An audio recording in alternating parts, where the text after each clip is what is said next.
First 1% population 40% wealth hold చేస్తుంది. Capitalism పేరు మీద కూడా క్రోనిక్ క్యాపిటలిజం బాగా ఎక్కువైపోతుంది. మొనోపోలీస్ ఎక్కువైపోతుంది. ఒలిగోపోలీ కూడా కాదు, మొనోపోలీస్ ఎక్కువైపోతుంది. సో ఉన్నవాడు ఇంకా డబ్బునోడు అయిపోతుంది. అది ఒకవేళ గవర్నమెంట్ ఇది హేట్ స్పీచ్ కిందకు వస్తుంది అని వాళ్ళు అనుకుంటే మనల్ని బ్లాక్ చేసేయచ్చు. ఫర్ ఎగ్జాంపుల్ ఆరావాలీస్ ఉంది. ఆరావాలీస్ గురించి మేజర్ ఛానల్స్ ఏమీ చెప్పలా.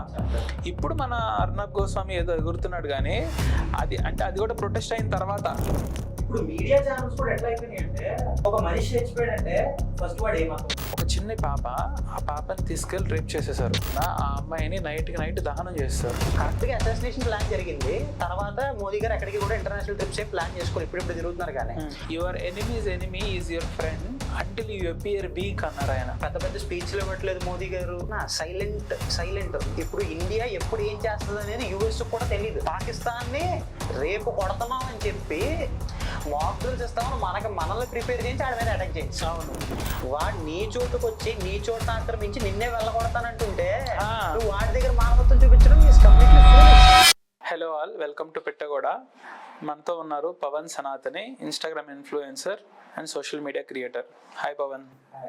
పవన్, ఇవాళ నాకు ఒక విషయం చెప్పు. ఏ కంట్రీలో అయినా సరే అసమానత్వాలు ఉండటం సహజం కాదనట్ల, కానీ మన దేశంలో ఏంటంటే ఫస్ట్ 1% పాపులేషన్ 40% వెల్త్ హోల్డ్ చేస్తుంది. కింద ఉన్న 50% పాపులేషన్ 10% వెల్త్ హోల్డ్ చేస్తుంది. ఇది ఎక్స్ట్రీమ్ అని మీకు అనిపించట్లేదా? యాక్చువల్గా క్యాపిటలిజం పేరు మీద కూడా క్రోనిక్ క్యాపిటలిజం బాగా ఎక్కువైపోతుంది. ఎందుకంటే ఈరోజు చూసుకుంటే మొనోపోలీస్ ఎక్కువైపోతుంది. ఒలిగోపోలీ కూడా కాదు, మొనోపోలీస్ ఎక్కువైపోతుంది. ఎక్కడ చూసుకున్నా ఒక పర్టికులర్ ప్రైవేట్ కార్పొరేట్ ప్లేయర్ ఆ మార్కెట్ ని క్యాప్చర్ చేసి పెట్టేసుకుంటాడు. దీనికి తోడు గవర్నమెంట్ కూడా వాళ్ళకి వేల కోట్లు రాయితీలు సబ్సిడీలు ఇచ్చి అదే ఒక ప్రైవేట్ కంపెనీకి ఇచ్చి వేరే ప్రైవేట్ కంపెనీస్ కాంపిటీషన్ లేకుండా మొత్తం కాంపిటీషన్ కిల్ చేసేసి, దానివల్ల ఏమవుతుందంటే ఒక పక్క కార్పొరేట్ డిక్టేటర్షిప్ పెరిగిపోతుంది. ఆ కార్పొరేట్ సహాయంతో ఒక నెక్సెస్ పెంచుకొని పొలిటికల్ డిక్టేటర్షిప్ కూడా పెరిగిపోతుంది. సో ఇది పెరిగే కొద్దీ అవుతుందంటే కాంపిటీషన్ ఉండకపోవడం వల్ల అవకాశాలు తగ్గిపోతున్నాయి. సో ఉన్నవాడు ఇంకా డబ్బునోడు అయిపోతున్నాడు, పేదోడు ఇంకా పేదోడు అయిపోతున్నాడు. దాని వల్ల కూడా చాలా మందికి ఇంటర్నల్ అంట్రెస్ట్ పెరిగిపోతుంది. చాలా మంది జనాలు కూడా ఈ రోజు చూసుకుంటే ఇంతకు ముందున్న భారత్ లో లేదు, ఎన్నో బయటకు వచ్చి చాలా మంది జాబ్స్ లేవు. కర్ణాటకలో రీసెంట్ గా జాబ్స్ లేవని చెప్పి ఒక ప్రొటెస్ట్ చేశారు. ఇంకొన్ని దగ్గరలో ట్రైబల్ పీపుల్ వచ్చేసి మా అడవులు కూల్ చేస్తున్నారు, మీరు కార్పొరేట్ చేతుల్లో పెట్టేసి మా అడవులన్నీ తీసేస్తున్నారు వాళ్ళు. సో ఎట్లా చూసుకున్నా సరే ఈ క్రోనిక్ క్యాపిటలిజం వల్ల ఏమవుతుందంటే ఉన్నవాడు రాయితీలు తీసుకొని వ్యాపారాలు పెట్టుకొని పెరిగిపోతాడు. లేనివాడికి ఈ రోజుకి కూడా వీ హ్యావ్ 2 ఇండియాస్. ఒక సైడ్ ఇండియాస్ చూసుకుంటే జూబ్లీ హిల్స్, బెంగళూరు ఇట్లాంటివన్నీ ఉంటాయి. ఇంకొక సైడ్ సిటీస్ లార్జెస్ట్, వరల్డ్ లో one of the largest slums ఉన్న కంట్రీ కూడా ఇండియా. ఇంకా ఓన్లీ రేషన్ బియ్యమే బతికే వాళ్ళు కూడా ఉన్నారు ఈరోజు ఇండియా. 80 crore పాపులేషన్ ఇంకా రేషన్ బియ్యం మీద వెళ్తుంది ఇండియాలో. రీసెంట్ గా జరిగిన ఒక ఎగ్జాంపుల్ అన్నమాట. అదాని గారి కేసు గురించి విన్నారా? రీసెంట్ గా ఏదో ఒక కాంట్రాక్ట్ విషయంలో గవర్నమెంట్ కంపెనీ 1400 crores అంతా ఫైన్ వేసింది. 0.2 లక్షలు, ఎగ్జాక్ట్ నెంబర్స్ తెలియదు మనకి. ఈ ఫైన్ వేశారని చెప్పిన తర్వాత కోర్టుకు వెళ్ళింది ఈ ఇష్యూ. జడ్జి దగ్గరికి వెళ్ళంటే జడ్జి అర్జెంట్ గా ఇది కట్టాలి అమౌంట్, ఈ అమౌంట్ మీద తప్పకుండా కట్టాలని చెప్పి అదాని కంపెనీకి నోటీస్ అయితే ఇవ్వడం జరిగింది. ఆ జడ్జ్మెంట్ అయితే జరిగింది. విత్ ఇన్ కొంచెం టైంలోనే ఆ జడ్జి ట్రాన్స్ఫర్ అయిపోయాడు వేరే ఊరికి. ఇంకొక జడ్జి వచ్చాడు, ఆయన అది మొత్తం తీసేశారు. అది కట్టాల్సిన మళ్ళీ ఏదో ఫైన్ కట్టాల్సిన మళ్ళీ ఎత్తేసారు కేసు. అంటే ఇప్పుడు ఎందుకు అదానికి అంత పవర్ ఎక్కడ వచ్చింది? ఇప్పుడు చాలా మంది ఏమంటారంటే పొలిటీషియన్స్ చేతిలో కాదు పవర్, కార్పొరేట్ చేతిలో కాదు, judiciary is the main power, supreme కోర్టుకు ఉంది, హైకోర్టుకు ఉంది స్టేట్ కంటే అంటారు.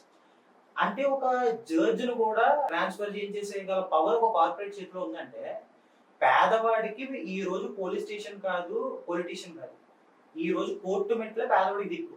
ఆ కోర్టులో జడ్జిని కూడా వీళ్ళు మార్చేయగలుగుతున్నారంటే వీళ్ళకి ఎంత పవర్ ఉంది?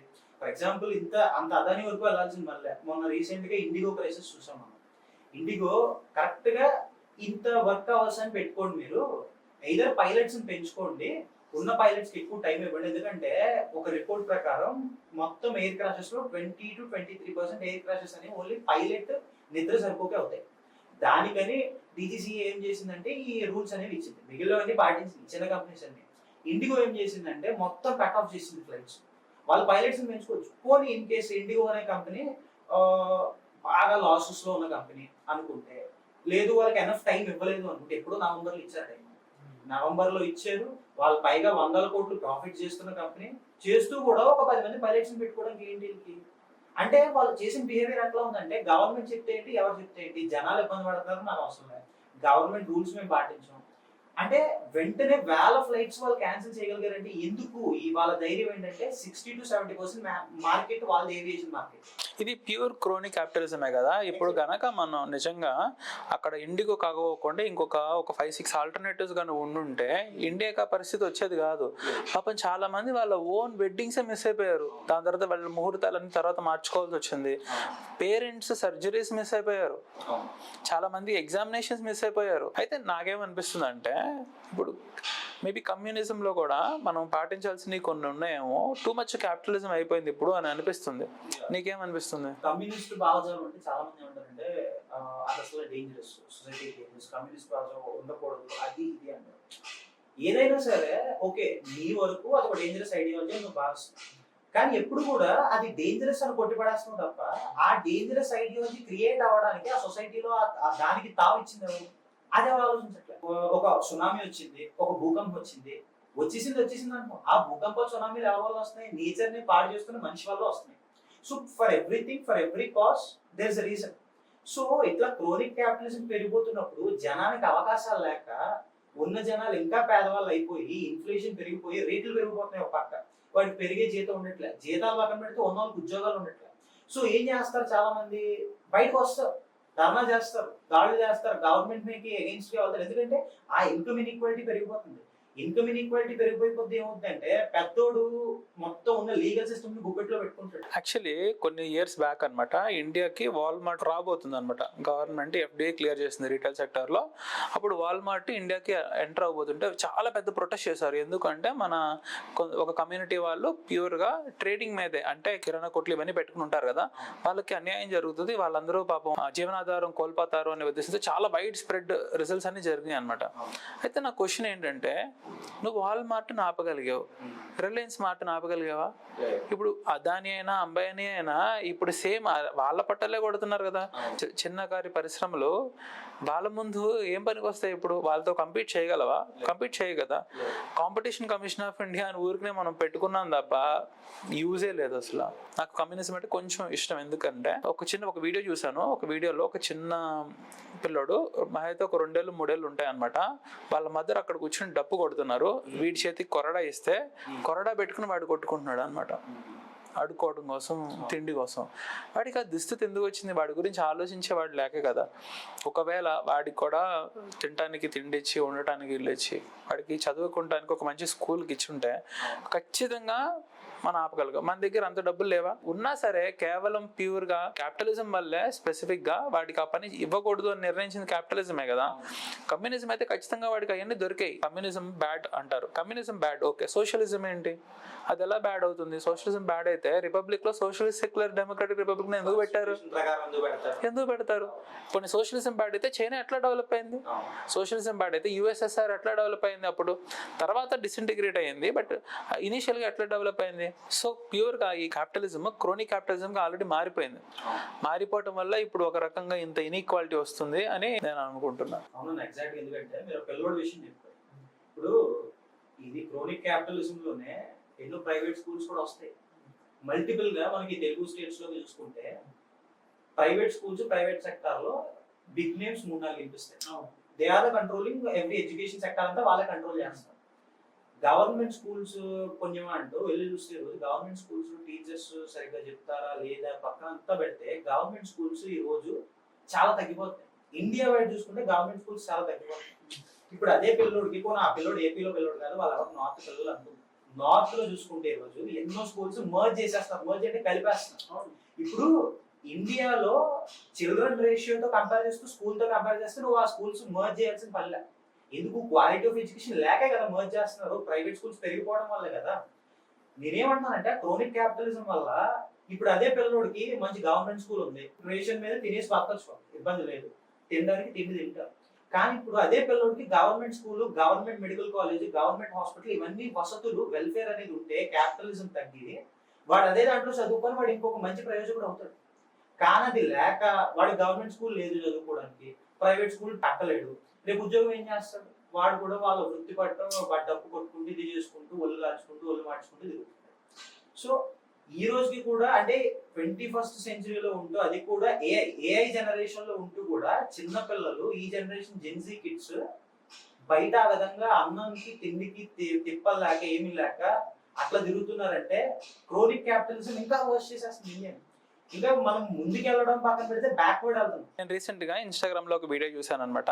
వీడియోలో ఇండియన్ గవర్నమెంట్ స్కూల్లో పిల్లలకి ఏం ఫుడ్ పెడుతున్నారు, ఓకేనా, చైనాలో ఉన్న పిల్లలకి ఫుడ్ ఏం పెడుతున్నారు అని చూసారనమాట. మనదేమో డెమోక్రసీ, సో కాల్డ్ డెమోక్రసీ, వాళ్ళదేమో అథారిటేరియన్ డిక్టేటర్షిప్ అని అంటారు. కానీ వాళ్ళ దగ్గర పిల్లల్ని ఎట్లా ట్రీట్ చేస్తున్నారు, వీళ్ళ దగ్గర పిల్లల్ని ఎట్లా ట్రీట్ చేస్తున్నారు అని కంపారిజన్ తప్పవచ్చు. మనకంటే చాలా రిచ్ కంట్రీ కాదన్నట్ల. కాకపోతే మన డెమోక్రసీ అని చెప్పి ఇంకా యూజ్ ఏముంది? మనం మాట్లాడుకున్నట్టు ఆ చిన్నపిల్లడు ఎగ్జాంపుల్ చూసుకుంటే అలాంటి చిన్నపిల్లలు ఒకళ్ళు కాదు, కొన్ని లక్షల మంది. ఇప్పుడు రేపొద్దున అలాంటి వాళ్ళని అలాంటి సిచ్యువేషన్స్లో పెంచి రేపొద్దున పెద్ద అయిన తర్వాత మీరే రా ఫ్యూచర్ ఇండియా అంటే ఇంకా ఇండియా ఏముంటుంది?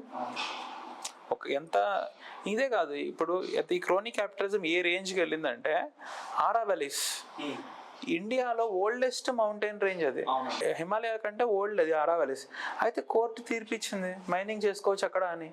100 మీటర్ల కంటే హైట్ ఉన్నాయి వదిలేసి మిగిలినంతా తవ్వుకుంటారా అని అంటున్నారు. కానీ అదానికి స్పెసిఫిక్గా తీర్పు ఇచ్చినట్టే కదా, అది క్రోనిక్ క్యాపిటలిజం కదా. ఒక రకంగా ఈ క్యాపిటలిజం అనేది గవర్నమెంట్ని, ప్రెస్ని, అందరినీ కంట్రోల్ చేస్తుంది, ఇంక్లూడింగ్ ఇండివిజువల్స్, పీపుల్తో సహా. ఆల్రెడీ సుప్రీం కోర్టు మొన్న తీర్పిచ్చింది. పైగా అదే సుప్రీం కోర్టు ఇంకోటి చెప్పింది. ఇంకోటి మొన్న చెప్పినా అది ముందు నుంచి చెప్తుంది, ఇల్లీగల్ మైనింగ్ వద్దు చేయకూడదు. ఇప్పుడు ఎంత సుప్రీం కోర్టు చెప్పినా బాధ్యత స్టేట్ గవర్నమెంట్ లో ఉంటుంది. మహారాష్ట్రలో ఇల్లీగల్ మైనింగ్ ఎప్పటి నుంచో జరుగుతుంది. కొంతమంది అక్కడ ఉన్న వాళ్ళు చెప్తుంది ఏంటంటే, కొంతమంది ముసలి వాళ్ళు ఏంటంటే, ముసలతను ఒకప్పుడు నేను ఇక్కడ కూర్చునేవాడిని, ఒకప్పుడు ఇది అడవి, ఇప్పుడు అదంతా కూడా ఫుల్ ఇసుక తవ్వేసి మొత్తం ఇంకా అక్కడ ట్రక్స్ తో ఇప్పుడు అది కూడా ఏం చేస్తున్నారు, కొన్ని తీసుకెళ్తున్నారు. అరవలి వల్ల ఎంత ఉపయోగం ఉంది అంటే, అటు సైడ్ రాజస్థాన్ నుంచి వచ్చే తార్ డెజర్ట్ డస్ట్ అంతా కూడా అదే ఆపుతుంది. ఇప్పుడు అవి లేపేయడం వల్ల ఢిల్లీ ఎన్సీఆర్ మొత్తం పొల్యూషన్, ఉన్న పొల్యూషన్ కి సహా డస్ట్ ఎక్కడ చూస్తున్నాం మనం, డస్ట్ మొత్తం ఎక్కడ చూసుకున్న ధూళి, అటు పక్క ఉన్న అటు నుంచి వస్తువులు వెహికల్స్ ఏం కనిపిస్తుంది. ఫన్నీ ఇన్సిడెంట్ ఏంటంటే, ఢిల్లీలో మన ఎయిర్ క్వాలిటీ ఇండెక్స్ ఎలా ఉందో అందరికీ అర్థమవుతుంది.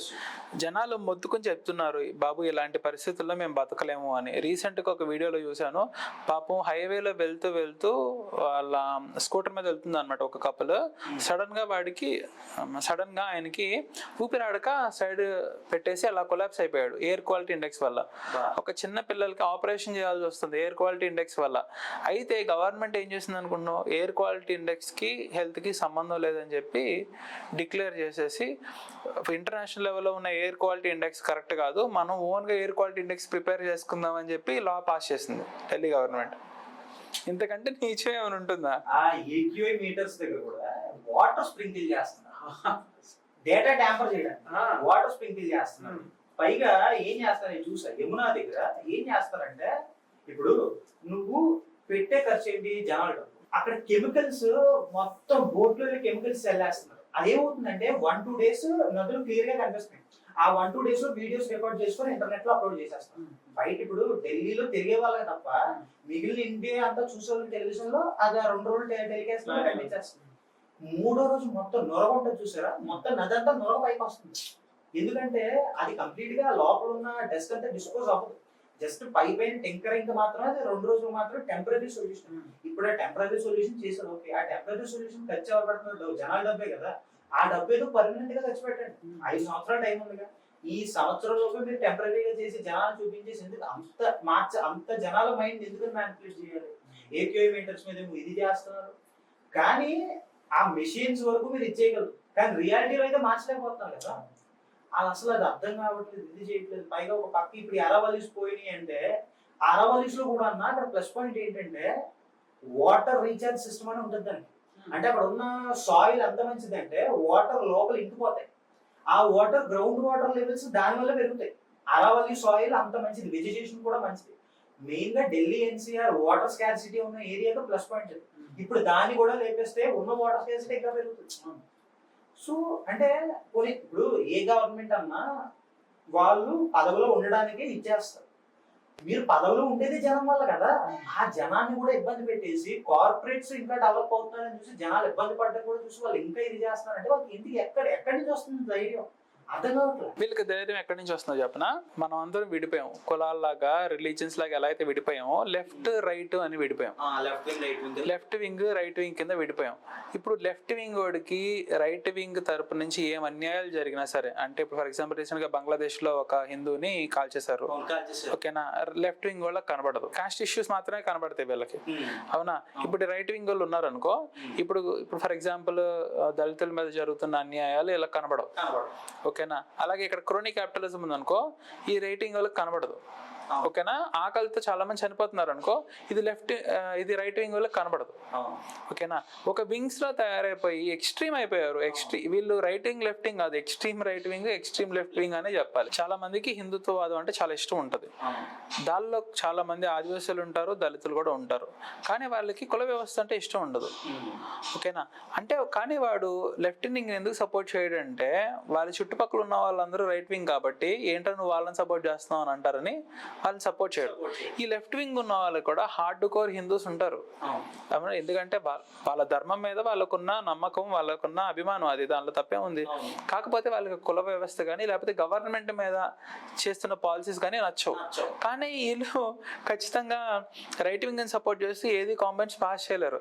అలా జనాలు కూడా విడిపోవడం వల్ల ఒకళ్ళని మాత్రం ఒక పార్టీ ఒకళ్ళని కంట్రోల్ చేసి ఇంకొక పార్టీని ఇంకో కంట్రోల్ చేస్తుంది. దీనికి మనం ఒక ఎగ్జాంపుల్ కూడా చూడొచ్చు. రీసెంట్గా కార్తీక దీపం వెలిగించారు కదా తమిళనాడులో, దానికి జడ్జిమెంట్ ఇచ్చింది జిఆర్ స్వామినాథన్ అని ఆయన, ఓకేనా. ఆయన ఇలా 3 నామాలు పెట్టుకుని ఉంటారు. ఇప్పుడు 3 నామాలు పెట్టుకోగానే ప్రతి ఒక్కరు ఏమనుకుంటారంటే ఈయన హిందూ కదా, ఈయన బ్రాహ్మణ్ అయి ఉంటాడు, లేకపోతే ఆయన బీజేపీ సపోర్టర్ అయి ఉంటాడు అని. కానీ నేను ఒకసారి ఆయన ఇచ్చిన జడ్జిమెంట్స్ చూసాను. ఆయన ఇచ్చిన జడ్జిమెంట్స్ నిజంగా one of the finest judgements నేను చూసింది. ఫర్ ఎగ్జాంపుల్ పర్సనల్ లిబర్టీ కోసం ఇచ్చారు. అంటే ఇప్పుడు గే మ్యారేజెస్, లెస్బియన్ మ్యారేజ్ ఉంటాయి, అవి ఇండియన్ సొసైటీలో ఇంకా టాబూనే. కానీ ఆయన అది పర్సనల్ లిబర్టీ కిందకు వస్తుంది, కాన్స్టిట్యూషన్ ప్రకారం వాళ్ళకి ఆ హక్కు ఉంది అని చెప్పి రాజ్యాంగ విలువలు కాపాడాడు ఆయన. At the same time caste basis మీద పేర్లు పెట్టుకుంటారు కదా కొంతమంది, ఆ సంఘం ఈ సంఘం అని, అది క్యాస్ట్ ప్రైడ్ కిందకు వస్తుంది. So it leads to caste discrimination అని చెప్పి అలాంటి తప్పు అని చెప్పి జడ్జిమెంట్ ఇచ్చాడు ఆయన. ఇంటర్ కాస్ట్ మ్యారేజ్ ఉంటారు కదా, ఇంటర్ కాస్ట్ మ్యారేజెస్ అయిన తర్వాత వాళ్ళ మేజర్స్ కి వాళ్ళ పార్ట్నర్స్ ని చూస్ చేసుకునే అధికారం ఉంది అని చెప్పి దాని మీద జడ్జిమెంట్ ఇచ్చాడు ఆయన. ఇప్పుడు అలాగే అట్ ద సేమ్ టైమ్ చాలా ఎయిడెడ్ ఇన్స్టిట్యూషన్స్ ఉంటాయి, ఒక రిలీజియన్నే వాళ్ళు రిక్రూట్ చేసుకుంటారు. అలా రిక్రూట్ చేసుకోవడం తప్పు, ఎందుకంటే మీరు వర్క్ అవుతుంది గవర్నమెంట్ డబ్బుల్లో అందరు రిలీజియన్స్ ఇస్తారు కాబట్టి మీరు అందరు రిలీజియన్స్ ని క్వాలిఫికేషన్ బేసిస్ మీద తీసుకోవాలి, కానీ ఒక్క రిలీజియన్ మీద తీసుకోవడం తప్పు ఉండదు. ఎంత మంచి జడ్జిమెంట్స్ ఇవి. ఇది లెఫ్ట్ వాడైనా సరే రైట్ వాడైనా సరే ఎవడైనా సరే ఖచ్చితంగా మెచ్చుకోవాల్సిన విషయం. ఇలాంటి జడ్జిని నిజంగా లెఫ్ట్ వాళ్ళు తిడుతున్నారు. ఈ లెఫ్ట్ వాళ్ళు తిడుతున్నారు. ఈ లెఫ్ట్ పార్టీస్ అంటే ఈ లెఫ్ట్ భావజాలం కలిగిన పార్టీస్ 100 మెంబర్స్ ఏకంగా వెళ్ళి రిమూవల్ ఆఫ్ ఇంపీచ్మెంట్ కోసం ఆయన ట్రై చేస్తారు. ఇంతకంటే నీచం ఏమైనా ఉంటుందా? ఈ లెఫ్ట్ రైట్ ఇలా విడిపోవడం వల్ల నాకు తెలిసి ఇండియాకి ఇంకో నష్టం ఇంకా జరుగుతుంది అని నేను అనుకుంటున్నాను. రీసెంట్ గా కర్ణాటక గవర్నమెంట్ ఒక బిల్ పాస్ చేసింది అనమాట, హేట్ స్పీచ్ బిల్ అని. తొందరలో మన తెలంగాణ గవర్నమెంట్ కూడా పాస్ చేయబోతుంది. మన బీజేపీ కూడా ఆల్రెడీ పాస్ చేసింది సంచార్ సాథి అని. ఈ హేట్ స్పీచ్ బిల్ అంటే ఏంటంటే మన సోషల్ మీడియాలో ఏం మాట్లాడినా సరే ఇమీడియట్గా అది ఒకవేళ గవర్నమెంట్ ఇది హేట్ స్పీచ్ కిందకు వస్తుంది అని వాళ్ళు అనుకుంటే మనల్ని బ్లాక్ చేసేయచ్చు. ఫ్రీడమ్ ఆఫ్ స్పీచ్ ఉండదు దీని మీద. విన్నారా వాళ్ళు చెప్పడం? ఎట్లా చెప్పారంటే క్లియర్ గా in case only government against గా ఫాల్స్ ఇన్ఫర్మేషన్ ఇస్తే మాత్రమే మేము చేస్తామని చెప్పారు. కానీ యాక్చువల్ వాళ్ళు ప్రిపేర్ చేసిన ఫార్మ్ మొత్తం చూస్తే కొంతమందికి చాలా డౌట్స్ వస్తాయి. కొన్ని దగ్గర స్పేసెస్ వదిలేసారు, ఆ గ్యాప్స్ వదిలేసారు. ఆ గ్యాప్స్ లో ఇన్ కేస్ ఇప్పుడు ఇదే కాంగ్రెస్ పార్టీ వచ్చేసి రీసెంట్ గా బీజేపీ బిల్ పాస్ చేసింది. ఇన్ కేసు ఒక 30 days పైగా ఏదైనా ఎమ్మెల్యే కానీ మినిస్టర్ కానీ సీఎం కానీ జైల్లో ఉంటే వాళ్ళ ఆ పోస్ట్ నుండి రిజైన్ చేసేయాలి. దానికి కాంగ్రెస్ వాళ్ళందరూ ఏమన్నారంటే తప్పిది, ఈ బిల్లుని బీజేపీ మిస్యూజ్ చేసుకోవచ్చు అన్నారు. మరి ఈ బిల్లుని మీరు మిస్యూజ్ చేసుకోవడం గ్యారంటీ ఏంటి? ఎవరు పాలిటిక్స్ కోసం వాళ్ళు చేస్తారు. ఇప్పుడు వాళ్ళు మీరు ఏదైనా మీరు కూడా మిస్యూజ్ చేసుకునే అవకాశం ఉంది కదా. వాళ్ళు చేసేది జస్ట్ పొలిటీషియన్స్ వరకు వర్తిస్తుంది. మీరు జనం మీద వచ్చేస్తున్నారు కదా, దానికి అగేన్స్ట్ గా అంటూ వీళ్ళు ఏకంగా మొత్తం ఇంకా టెక్నాలజీ, అప్డేటెడ్ టెక్నాలజీ, ఫోన్ లోనే యాప్ ఇచ్చేస్తామంటారు. ఫోన్ లోనే యాప్ ఇచ్చేస్తాం. ఆ సంచార్ సతి యాప్. కాకపోతే జనాలు చూడకుండా ఎట్లా ఉంటది. ఈ రోజు ఫోన్ లో మేము చూస్తున్న ప్రతి ఇన్స్టాగ్రామ్, వాట్సాప్, జస్ట్ చిన్న యాప్ కూడా క్రెడెన్షియల్స్ లేదే లాగిన్ అవ్వట్లా. అట్లీస్ట్ అట్లాంటిది డైరెక్ట్ గవర్నమెంటే యాప్ ఇస్తుందంటే ఎవరు నమ్ముతారు? ఎవరు నమ్మరు. ఏ ఛానల్ తీసుకున్నా సరే, ఆజ్ తక్ తీసుకున్నా సరే, టైమ్స్ నౌ తీసుకున్నా సరే, రిపబ్లిక్ తీసుకున్నా సరే, ప్రతిదీ ఏదో ఒక పార్టీ కిందకి వస్తుంది.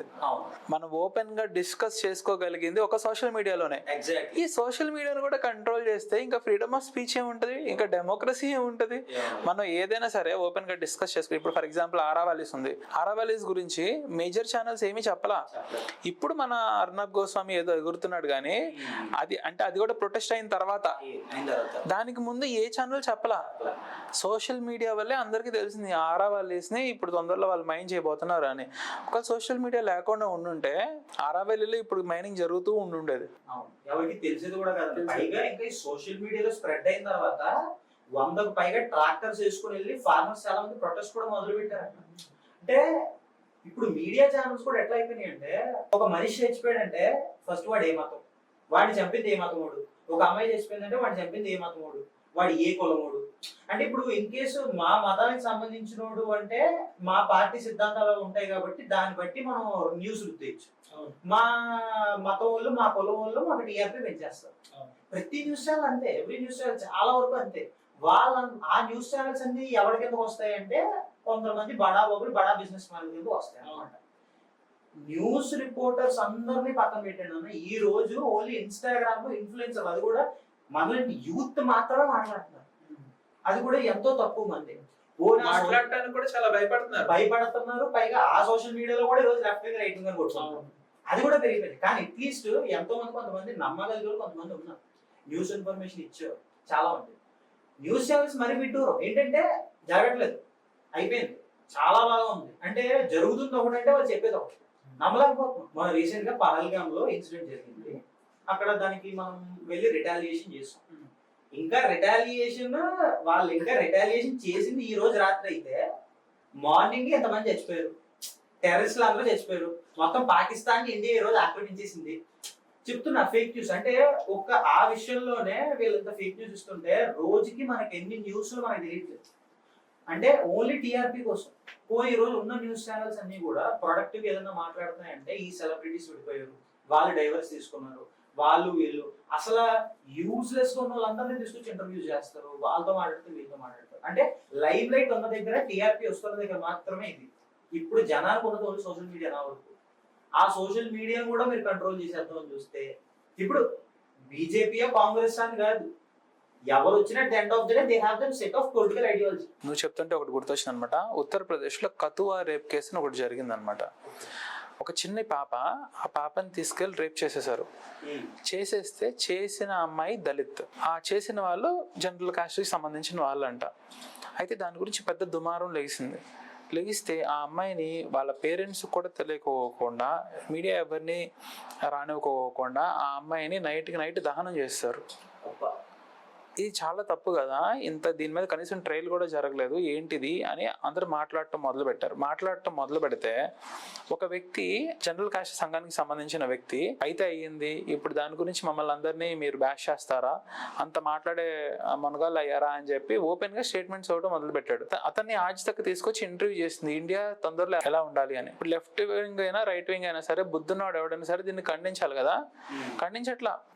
ఈ రోజు కూడా పరిస్థితులు ఎలా అయిపోయినాయి అంటే బూతులు తిట్టే కూడా నీతులు చెప్పాలన్నట్టు న్యూ మీడియా ఛానల్ కూడా ఎవరిని తీసుకొస్తున్నారు వీళ్ళు అంటే కేసుల్లోంచి బయటకు వచ్చినట్టు. మొన్న రీసెంట్ గా ఒక అతను టీడీపీ వాళ్ళని బాగా తిట్టాడని చెప్పి అతను తీసుకెళ్లి 3rd డిగ్రీ తెచ్చి లోపల పెట్టారు. వాళ్ళు పొలిటికల్ గా కొట్టుకున్నారు.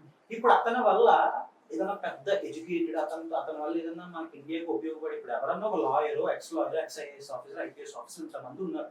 అంత ఎక్స్పీరియన్స్. ఇప్పుడు నువ్వు ఇంటర్వ్యూ తీసుకొచ్చి ఒక ఛానల్ పెట్టుకున్నావు అంటే, లేదా ఒక న్యూస్ ఛానల్ పెట్టుకున్నావు అంటే, నిన్ను చూస్తున్న వాళ్ళు ఎడ్యుకేట్ అవ్వాలి. కానీ ఆ రౌడీ షీట్ తీసుకొచ్చి నువ్వు ఇంటర్వ్యూ ఇప్పించు. ఇప్పుడు వాడిని చూసి ఇంకొక 10 మంది మా పార్టీ వాడిని చేసినారు, మేము కూడా రేపు కత్తులు తీసుకొస్తాం, టీడీపీ వాళ్ళు లేకుండా చేస్తాం. టీడీపీ వాళ్ళు చేసినా, వైసీపీ వాళ్ళు చేసినా వాళ్ళు తీసుకునే ఇంటర్వ్యూస్ కూడా రౌడీ షీటర్ని, కేసుల్లో వెళ్ళి వచ్చిన మర్డర్. ఇప్పుడు చూసి పిల్లలు మర్డర్ చేసినోడితో ఇంటర్వ్యూ చేస్తే ఒక మర్డర్ చేసినోడు హీరో అవుతాడు అనమాట, ఇట్లా రౌడీజం చేసినోడే హీరో అనమాట. ఇప్పుడు అందుకే సగం యూత్ పొలిటికల్ ఐడియాలజీతో మా లీడర్ అంటే కోసేస్తాం, నరికేస్తాం అంటే పెరుగుతున్నారు. ఇప్పుడు అదే ఒక ఐపీఎస్ ఆఫీసర్ను ఎవరినో తీసుకొచ్చి ఇంటర్వ్యూ చేస్తే చూసినోడు చదువుకున్నోడికి వాల్యూ ఇది. నువ్వు రౌడీలను తీసుకొచ్చి ఇంటర్వ్యూ చేస్తే వాడు హీరో అనుకుంటాడు. ఒక ఐఏఎస్ ఆఫీసర్ తీసుకొచ్చి చేయట్లే అంటే ఒక చదువుకున్నాడు విలువ లేదు కదా అక్కడ. చదువుకున్నాడు అసలు విలువ లేదు. ఓహో లైవ్ లైట్ లోకి రావాలంటే ఇట్లా చేయాలి అనిపిస్తుంది. అందుకే ఈరోజు ఎక్కడ చూసుకున్నా పిల్లలు కూడా ఇన్స్టాగ్రామ్ లో పిల్లలు చూస్తుంటే అందరూ కూడా ఏంటంటే వాళ్ళ స్లాంగ్, వాళ్ళ వే ఆఫ్ డ్రెస్సింగ్ అన్ని మారిపోతాయి. అంటే మొత్తం చిన్న పిల్లలు కూడా గంజాయి కొట్టేసి సిగరెట్ కాల్చేసి అంటే ఏంటంటే ఒక వే ఆఫ్ లైఫ్ స్టైల్ వాళ్ళు ఎలా మారిపోతుందంటే ఇదే లైఫ్, ఇట్లా ఉంటేనే ఐడెంటిటీ. అంటే నువ్వు ఐడెంటిటీ కూడా ఎవరికి ఇస్తున్నావు? మీడియా ఛానల్ పెట్టి ఎవడో కూలీ చేసినోడికి ఐడెంటిటీ ఇస్తున్నావు. కూలీ చేస్తేనే ఐడెంటిటీ అని వాళ్ళకి సైకలాజికల్ గా అవుతుంది. సో మీడియా ఛానల్స్ ఎట్లా అయిపోయి యూత్ అక్కడ డిస్ట్రాయ్ అయిపోతున్నారు. ఇంకా వాళ్ళ పాలిటిక్స్ ఏం తెలుస్తుంది, సొసైటీ ఏం తెలుస్తుంది. క్యాపిటలిజం అంటే తెలియని వాళ్ళు సగం మంది ఉన్నారు. ఈరోజు క్యాపిటలిజం అంటే తెలియదు వాళ్ళకి. ఇప్పుడు ఈ రోజు మనం మాట్లాడుతుంది కూడా సగం మందికి అర్థం కాదు, ఏం మాట్లాడుతున్నారు వీళ్ళు అని చెప్పి. అదే ఇప్పుడు రౌడీ షీటర్ కూర్చోబెట్టి మాట్లాడుతుంది అంటే మా పార్టీ లీడర్ ఉన్నాడా, దీంట్లో మా పార్టీ లీడర్ ఉంది. ఇది ఈ రోజు పరిస్థితి. ఇప్పుడు లెఫ్ట్ వింగ్ రైట్ వింగ్ కాకుండా పీపుల్స్ వింగ్ అనేది ఖచ్చితంగా ఉండాలి. నాకు తెలిసి పీపుల్స్ వింగ్ కనుక ఉండుంటే ఖచ్చితంగా ఆ కతువా రేప్ కేసులో ఆ నిందితులకి శిక్ష పడేది, హరియం వాల్మీకిని చంపిన వాళ్ళకి శిక్ష పడేది. అలాగే కేరళలో రీసెంట్ గా ఒక దళిత్ వర్కర్ ని చంపారు. ఆ పోస్ట్ మార్టం చేసిన డాక్టర్ ఏమన్నాడంటే బాడీలో ఒక్క ఆర్గాన్ లేదంట, దెబ్బలు లేకపోకుండా ఒక్క ఆర్గాన్ లేదంట. దీని గురించి రైట్ వింగ్ వాళ్ళు మాట్లాడరు, లెఫ్ట్ వింగ్ వాళ్ళు రెచ్చిపోతారు. ఇలాంటి విషయాలు ఫర్దర్ గా డీపెన్ అవ్వకుండా ఉండాలి అంటే ఖచ్చితంగా పీపుల్స్ వింగ్ అనేది ఉండాలి. పీపుల్స్ వింగ్ అనేది ఉంటే 100% అట్లీస్ట్ సోషల్ మీడియా ద్వారా అయినా సరే గవర్నమెంట్ కి యూత్ ప్రయారిటీ అంటే తెలుస్తుంది. లేదు అంటే ఇంకా మనం లెఫ్ట్ వింగ్ రైట్ వింగ్ అని కొట్టుకుని చేస్తానే ఉంటాం. ఒక రైట్ వింగ్ వాళ్ళు ఉన్నారు అనుకో, ఎక్స్ట్రీమ్ రైట్ వింగ్ వాళ్ళు ఎట్లా ఉంటుందంటే ప్రో హిందుత్వ ఫిలాసఫీ. ఇప్పుడు వాడంతా ఎట్లా ఉంటాడంటే ఇన్ఫ్లుయెన్సర్స్ తీసుకుందాం ఫర్ ఎగ్జాంపుల్. ఎక్స్ట్రీమ్ లెఫ్టిస్ట్ ఉన్నారు, ఈరోజు ఎక్స్ట్రీమ్ రైటిస్ట్ ఉన్నారు. వాళ్ళు ఎలా ఉంటారంటే నేను రైట్ వింగ్ కాబట్టి నాకు మొత్తం హిందూ ఫాలోవర్స్ ఉంటారు. నేను ఇన్ కేసు కుల వివక్ష ఎక్కడ జరుగుతుంది? హిందూస్ లోనే జరుగుతుంది. ఇన్ కేసు నా ధర్మంలో జరుగుతున్న, నా హిందూయిజంలో జరుగుతున్న కుల వివక్ష గురించి, కుల అట్రాసిటీస్ గురించి మాట్లాడితే హిందూ ఫాలోవర్స్ పోతారు. లెఫ్టిస్ట్ వాళ్ళు అంతే. ఇన్ కేసు నేను నా ఇస్లాం పేరు మీద జరుగుతున్న తీవ్రవాదం గురించి మాట్లాడితే, క్రిస్టియానిటీ ఫోర్స్ఫుల్ కొన్ని కన్వర్షన్స్ గురించి మాట్లాడితే, మ్యానిపులేటివ్ కన్వర్షన్ గురించి మాట్లాడితే నా క్రిస్టియన్ ఫాలోవర్స్ పోతారు. ఇక్కడ ఏమవుతుందంటే ఒక మతం పేరు మీద, కులం పేరు మీద, ప్రాంతం పేరు మీద, భాష పేరు మీద, ఏదో ఒక దాని పేరు మీద పీపుల్ డిస్ట్రిబ్యూషన్ జరిగిపోతుంది. సో పీపుల్ ఏమవుతుందంటే ఎనఫ్ డివిజన్స్ ఉండడం వల్ల జనాలు కొట్టుకు చేస్తున్నారు ఫస్ట్. అది పొలిటీషియన్స్ కి ప్లస్ అవుతుంది. పొలిటీషియన్స్ కి ఎప్పుడు కూడా వాళ్ళకి కావాల్సింది ఏంటి? Divide and rule. అది మనలో మనం కొట్టుకుంటాం. దానికి తోడు ఇన్ఫ్లుయెన్సర్, ఈ రోజు సోషల్ మీడియా ఇన్ఫ్లుయెన్సర్ అంతా పెరిగిపోయారంటే పీపుల్స్ వింగ్ అనేది కన్ఫర్మ్ కావాలి. ఎందుకంటే ఒక ఆడపిల్ల చచ్చిపోయింది, ఒక ఆడపిల్ల రేప్ చేయబడింది అంటే చచ్చిపోయిన అమ్మాయి ఏ క్యాస్ట్ అని చూస్తున్నారు, చచ్చిపోయిన అమ్మాయి ఏ మతం అని చూస్తున్నారు. అంటే సాటి మనిషి చచ్చిపోయాడు అనేది లేదు. ఇప్పుడు ఇన్ కేసు ఆ అమ్మాయి మా మతం అమ్మాయి అంటే పక్కోడి మతాన్ని దూషించారు కాబట్టి నేను మాట్లాడతాను. ఈ రోజు కూడా లెఫ్ట్ వాళ్ళు ఉన్నారు. ఒక కుల వివక్ష జరిగిందంటే అక్కడికి వెళ్ళిడు జరిగినోడిని ఇద్దరిని ఇంచోబెట్టి మాట్లాడాలి. అది వదిలేసి ఏం చేస్తున్నాడంటే ఎక్స్ట్రీమ్ లెఫ్ట్కి వెళ్ళిపోతాడు. దానివల్ల ఏమవుతుందంటే మంచిగా ఉన్న కులస్తుడు, మంచిగా ఉన్న జనరల్ క్యాస్ట్ కూడా రెచ్చిపోతున్నాడు. ఈ రోజు రైట్ వింగ్ కూడా ఉన్నాడు, ఆడ ఎక్స్ట్రీమ్ హిందుత్వానికి వెళ్ళిపోతున్నాడు. ఏ మంచి ముస్లిమ్స్ ఉన్నారు, మంచి క్రిస్టియన్స్ కూడా ఉన్నారు. ఎమ్మెల్యే అవ్వాలంటే క్వాలిఫికేషన్ ఏంటో తెలుసా? 25 years ఉండాలి. ఓకేనా? ఎమ్మెల్యే అవ్వాలంటే 25 years ఉండాలి. ఇండియన్ సిటిజన్ అయి ఉండాలి. ఓకేనా? డిపాజిట్ కట్టగలిగిన డబ్బులు ఉండాలి. అంతకు మించి ఎడ్యుకేషన్ క్వాలిఫికేషన్ లేదు. ఒక గ్రాడ్యుయేట్ లేడు, ఒక పోస్ట్ గ్రాడ్యుయేషన్ లేదు. రీసెంట్ గా బీహార్ లో ఎలక్షన్స్ జరిగినాయి కదా, వాళ్ళ నాన్న ఎమ్మెల్యే, అమ్మాయి ఎంపీ, వీడు మినిస్టర్ అయ్యాడు. వీడిని నువ్వు మినిస్టర్ ఎందుకు అయ్యావు బాబు అని అడిగారు. అడిగితే నాకు తెలియదు, మా నాన్న అడగండి అని అన్నాడు. ఇలాగే అడిగాడు. బీహార్ లోనే ఇంకొక ప్లేస్ లో ఒక ఎమ్మెల్యే, ఆవిడికి ఓత్ చదవడం రావట్లా, చూసా ఓత్ చదవడం రావట్లా, పక్కనున్న వాళ్ళని హెల్ప్ చేయమని అడుగుతుంది ఎలా వచ్చారు. అలా కొన్ని ఇన్స్టెన్సెస్ మన ఆంధ్రప్రదేశ్లో తెలంగాణలో కూడా జరిగినాయి అనమాట. వీళ్ళకి ఎడ్యుకేషన్ లేకపోతే వీళ్ళు ఏం చదువుతారు, ఏమి అర్థం చేసుకుంటారు, ఏమి సేవ చేస్తారు? పొలిటీషియన్స్కి ఎడ్యుకేషన్ క్వాలిఫికేషన్ ఉండాలంట. ఎగ్జాక్ట్లీ అన్న, నా వరకు కూడా ఎగ్జాక్ట్లీ ఎడ్యుకేషన్ క్వాలిఫికేషన్ లేదే you should not be eligible to be politician.